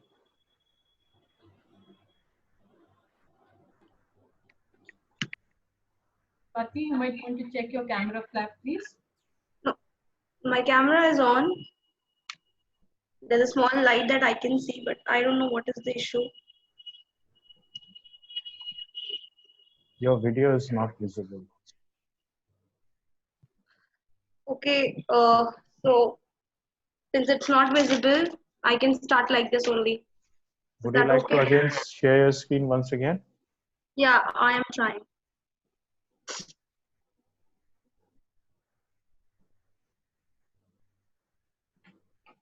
Is it visible now? Yes, yes, it's coming. Okay, okay. Perfectly fine. It's visible now. You can go ahead. So thank you everybody. My name is Swati Goswami and I am a PR professional currently working with Archetype PR. And this is my first research paper. This I have,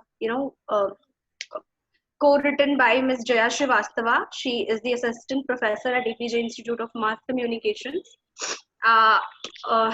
The topic for our research was the evolution of brand Modi.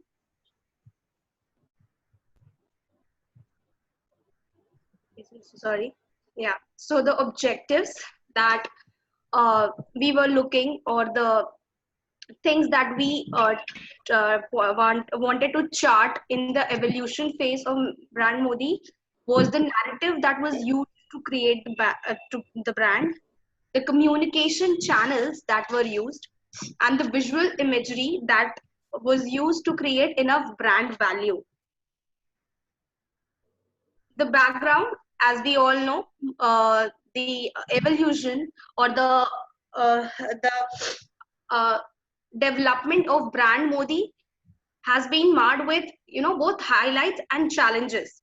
In the recent year, we have seen that this entire political, the elections that happen have become one party race with no opposition. This is the scene, this is the current scenario, and even now this is the current scenario because we don't have opposition in our country, if you look at that way. So this is a secondary research. We have evaluated various reports, research papers, newspaper articles, video clips, etc. We divided our study in 3 phases. And these phases are not just on the basis of timeline, but then we wanted to chart the image transformation that has taken place. So we took from 2002 to 2014, which was had one particular kind of image for brand Modi, which was somebody who is very anti-Muslim because of the riots that happened in Gujarat.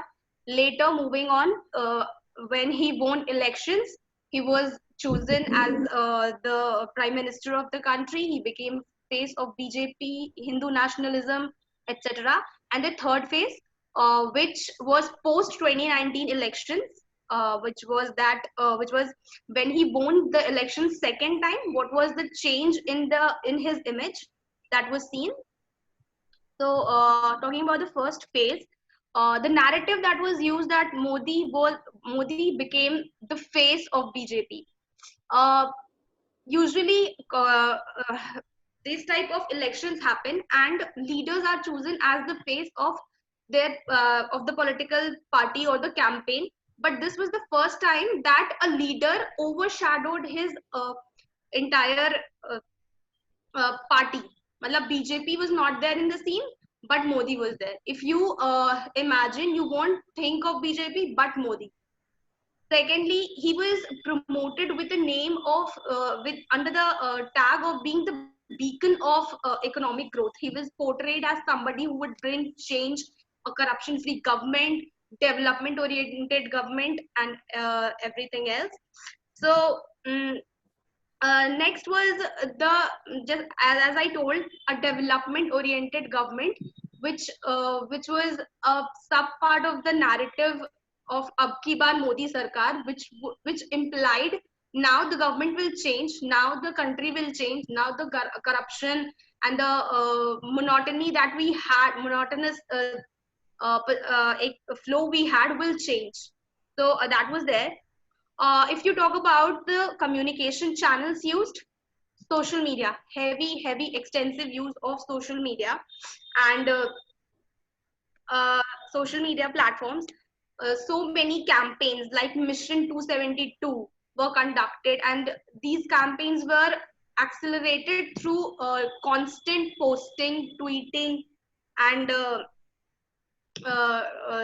these were intensified and strategically planned. Visual imagery, if you think about, so Narendra Modi is one leader who takes his clothing and his attire very, very seriously. He's very serious about his dress, and he dresses according to the occasion. That is also very prominent, and it has been seen. So the Modi jacket or the 56 inch ka Sina narrative, that became identical to him. His watch, his rimless glass, everything. In the second phase, we can see it was election, and it is like from 2014 to 2019 when he was in power. So many wrong decisions, you can say, or controversial is a better word, controversial decisions that he took in terms of demonetization or the abrupt implementation of GST, all had repercussions. But then all were overshadowed with the Balakot strike that happened, and hence Modi kept on, being the face of the Indian political scenario, or Indian political electoral campaigns and everything. He was the only one. So if you talk about the very sorry to interfere, ma'am. Can you please start Sorry? winding up now? Ma'am, I'm sorry to intervene. I'm just saying, can you please start winding up now? Yeah, sure. Okay, so the communication channel used were social media, normal television, traditional forms of advertising, radio, and everything. Then we think about the visual imagery. His imagery started changing here. He used to wear dress as per occasion. When he went to Jim Corbett, he was wearing a t-shirt with shades and everything, trying to convince the youth and being very sassy at the same time. Third phase, when the CAA and NRC came into scene, which was post his 2019 elections, when he won that elections. After that, he was being compared to Hitler and everything. So the communication channels used was, I feel, is that the messaging was not proper. People had a lot of confusion around CAA, NRC, what it is, what it is not. But then they were trying to convince people. They were making sure that all the newspapers and articles and everything had maximum of Modi's face, and they were trying to convey a faith that was lacking at that time. Conclusion, if you talk about, the continuous and strategic planning really helped the brand evolve, because it usually happens that when you win an election, after that you stop everything. Like, we have won the election, now what is to be done? But in this case, the planning was continuous and kept on going. So that was one thing which helped the brand. Effective use of communication, constant, consistent messaging that was ensured that it reached the target audience. His attire, which I said, it personally, attracts me that you are being the public figure and you're so conscious about your appearance and everything, and that is making an impact. Well done. What I can say is all the narrative, chai pe charcha, and from chai wala, everything helped him. Prashant Kishore and his, all the strategies really helped him out. In the current scenario, if you talk about this research, as I said, was till January 2020. But then, if in the current scenario talk about, there is always two groups: pro Modi, anti Modi. But always there are few fence sitters who do not choose sides, who rather stay in the mid and have a diplomatic kind of opinion. But then at this current scenario, if you see, they are also leaning towards Modi, because this situation is such that government can't do.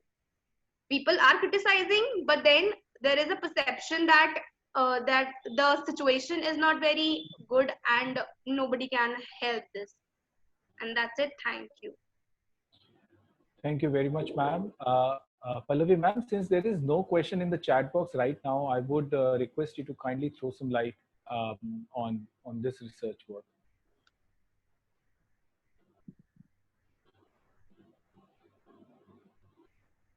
I can't see Pallavi ma'am here. I think she's got disconnected. Okay. So maybe since we do not have any question yet, Amrish sir, if you would want to ask some question or No, I mean, I have no question as such because I did not see the presentation that critically. I was simply listening to what she was saying, but definitely the selection of the topic was good because we talk about brand Modi so much, and since she chose that topic and went into the intricacies of such things. So that's it. I mean, beyond that, I won't be able to comment much on the presentation. okay, I think in that case, I mean, you as a co-chair can sum up by the time. I mean, sum up all the presentations by the time Pallavi ma'am is able to maintain her network again. Okay, because after this we only have one presentation left. So is it fine if? Yeah, if there's a present. The host has stopped my video, and that's why I'm not visible. Okay, there is a question now. There is a question now. Okay. No, the question is, your video is on. Your video is on. I have not disabled your video. Okay. So you can try. It says, does any other prime minister had no brand image before Honorable Modi? Is it is view of the audience? Do you agree with that?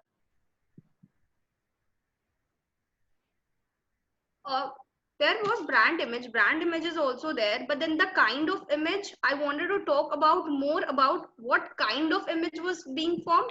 Image is always there. If you are a person, you are a public figure, you will have image.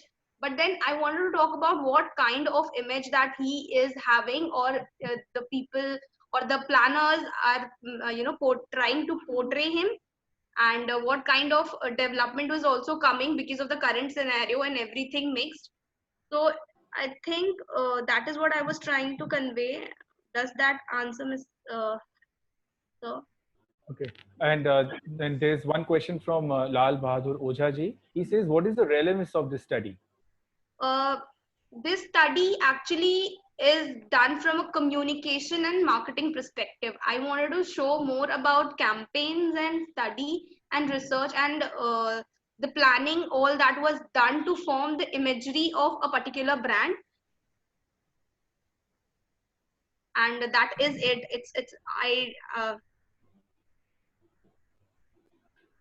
Yeah, I totally agree, Mr. Manasvi. I totally agree to you. His charisma is something,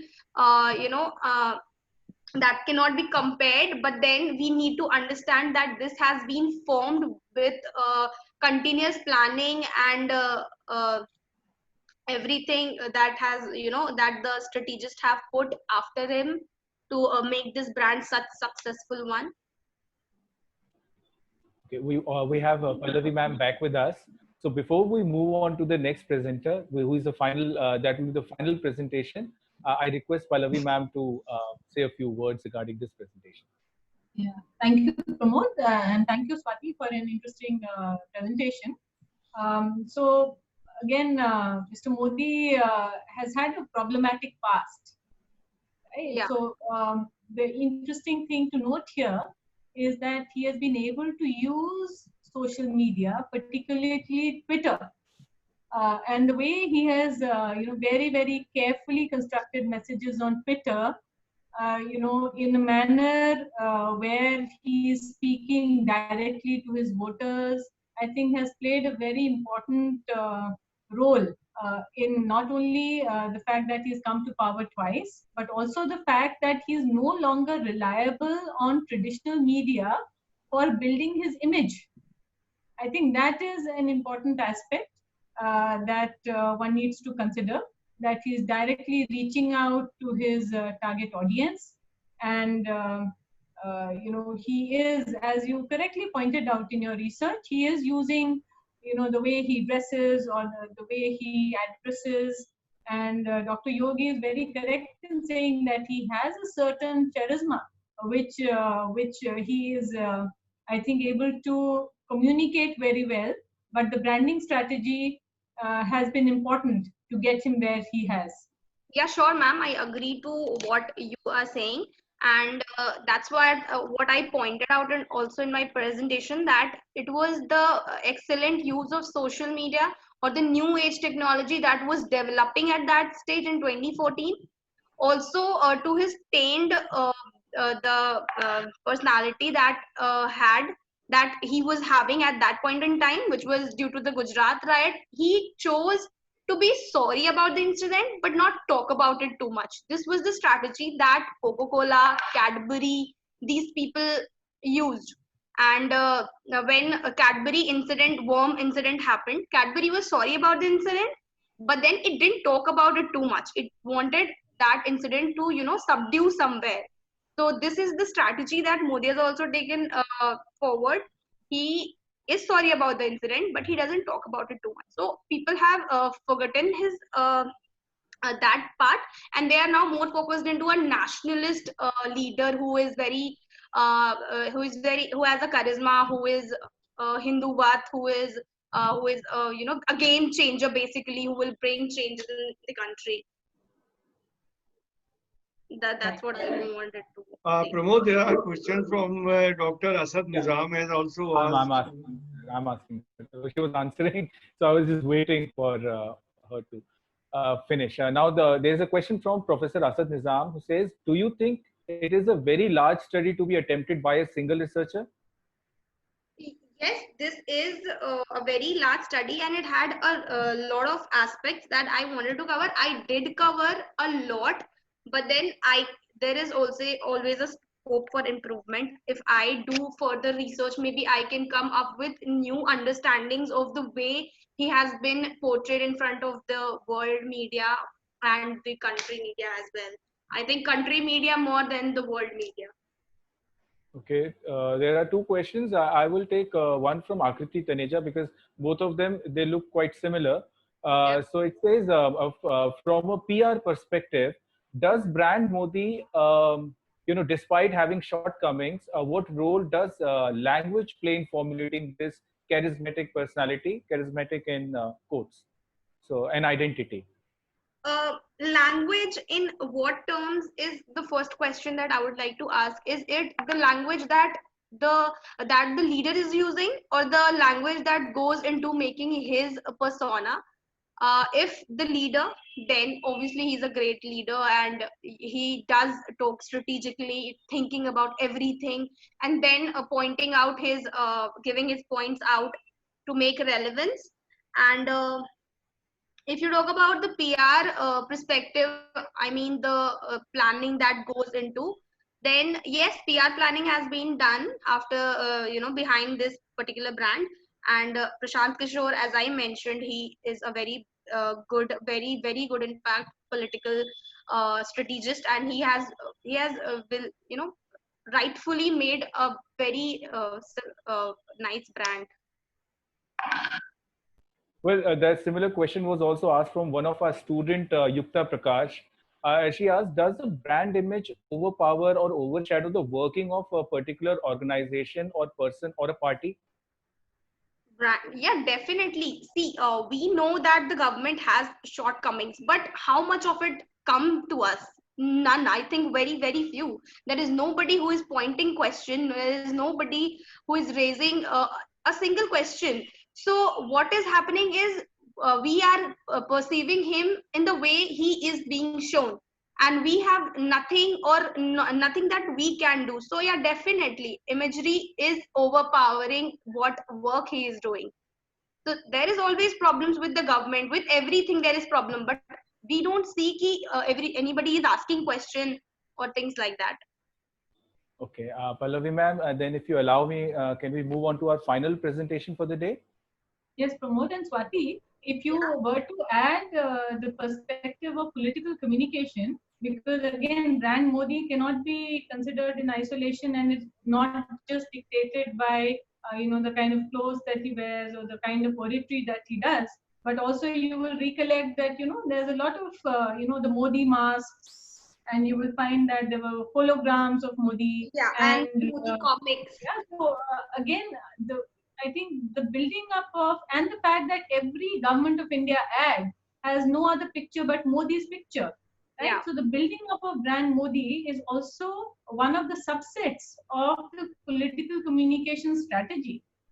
And if you were to place this study in a slightly larger context, I'm sure it will turn out to be a very, very interesting study. Yeah, sure, ma'am. I'll take this forward. Thank you. Thank you very much, Swati ji. Saksham, we can move on to our final presentation. Yeah. Please announce. Thank you. Yes, sir.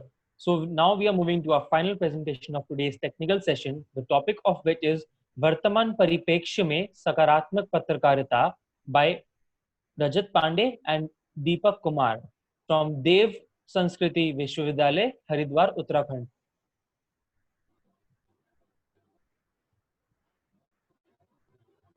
Yeah, dear.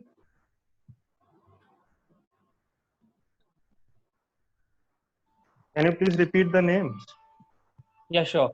It's Rajat Pandey and Deepak Kumar from Dev Sanskriti Vishwavidyalay, Haridwar, Uttarakhand. Well, I can't see them here.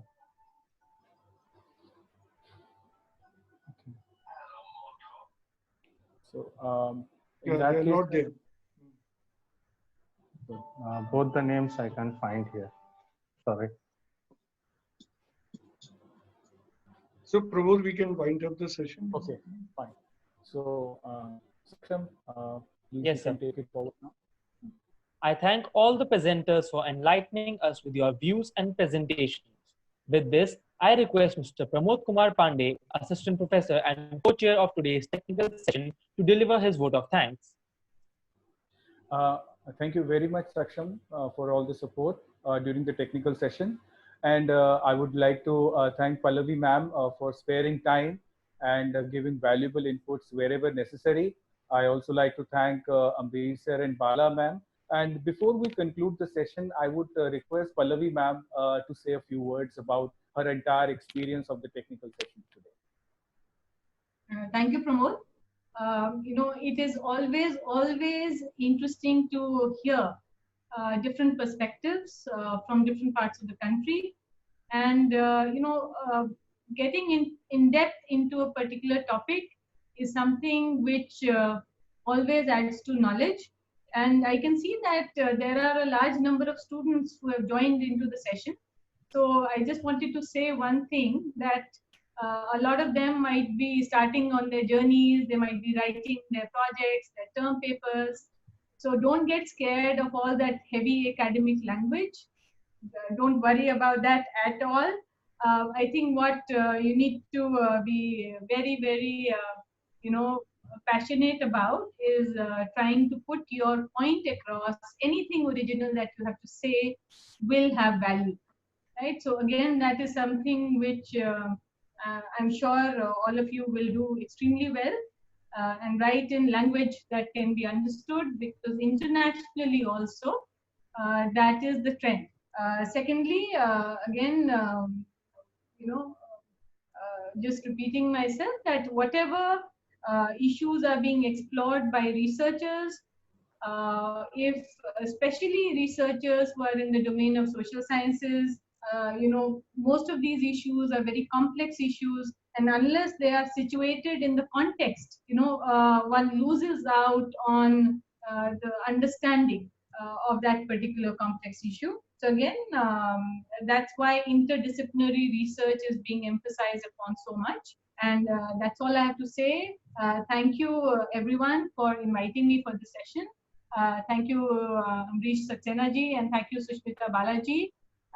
Thank you, Pramod, and thank you all the presenters for making wonderful presentations, which I found very, very engaging.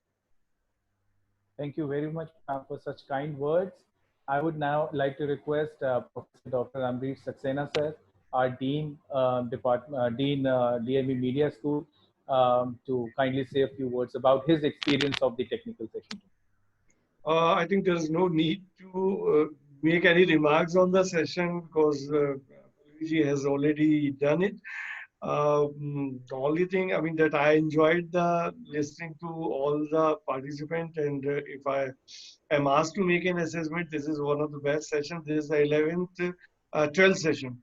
This is the 12th session, and this is one of the best sessions.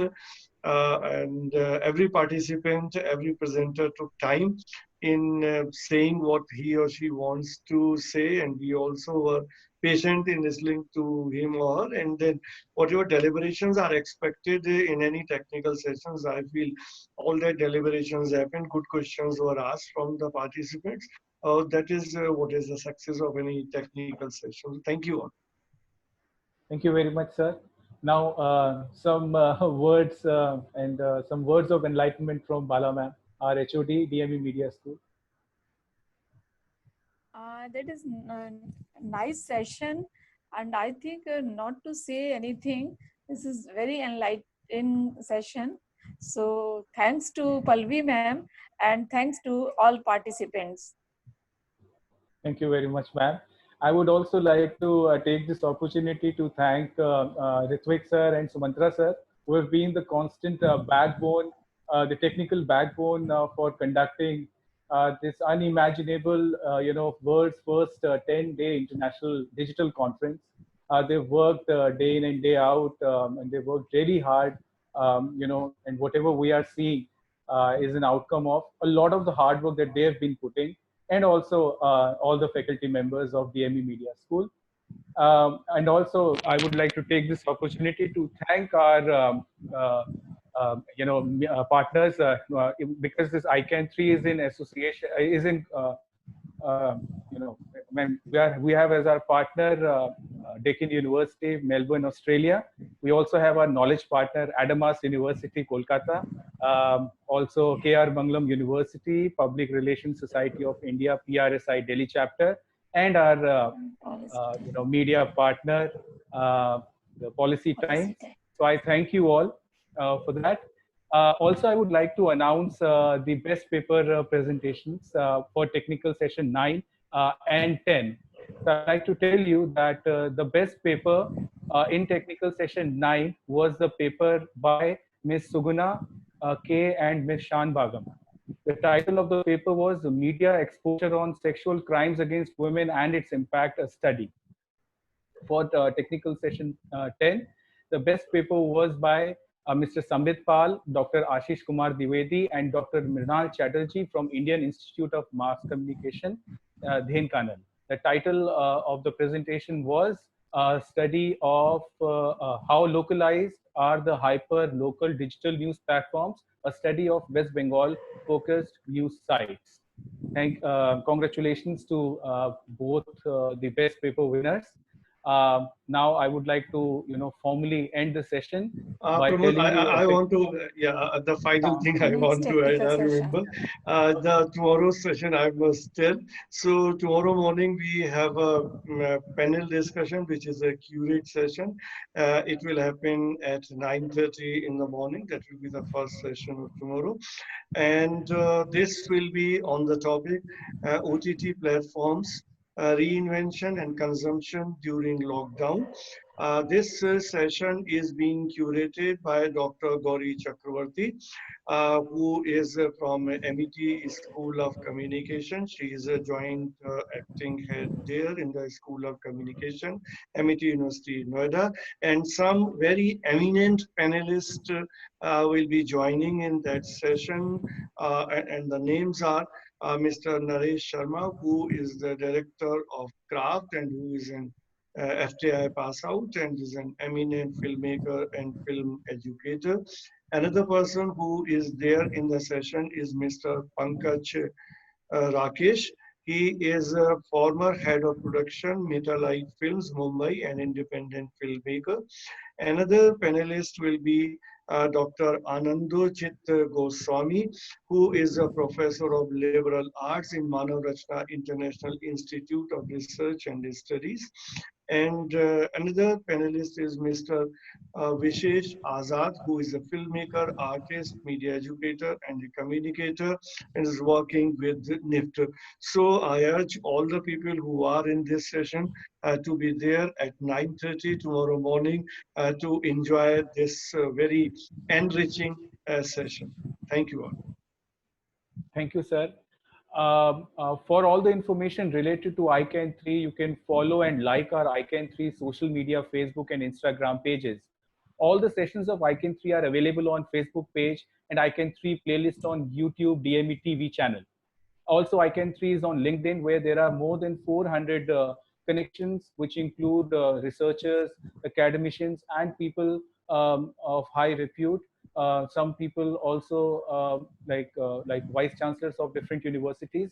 So make sure that you come, you join our LinkedIn channel, and you make the most of what we are ready to offer to you. Thank you very much.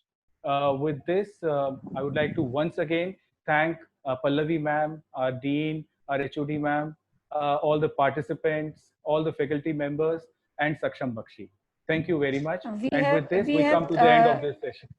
Yeah. We have validity function on 30th onwards.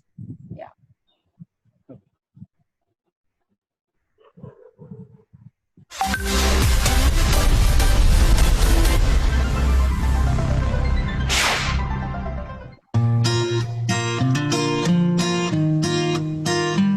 The first impression that comes to our mind about any college: tall buildings, big classrooms, large lobby areas, thick books, IT labs, assignments, class tests, and projects.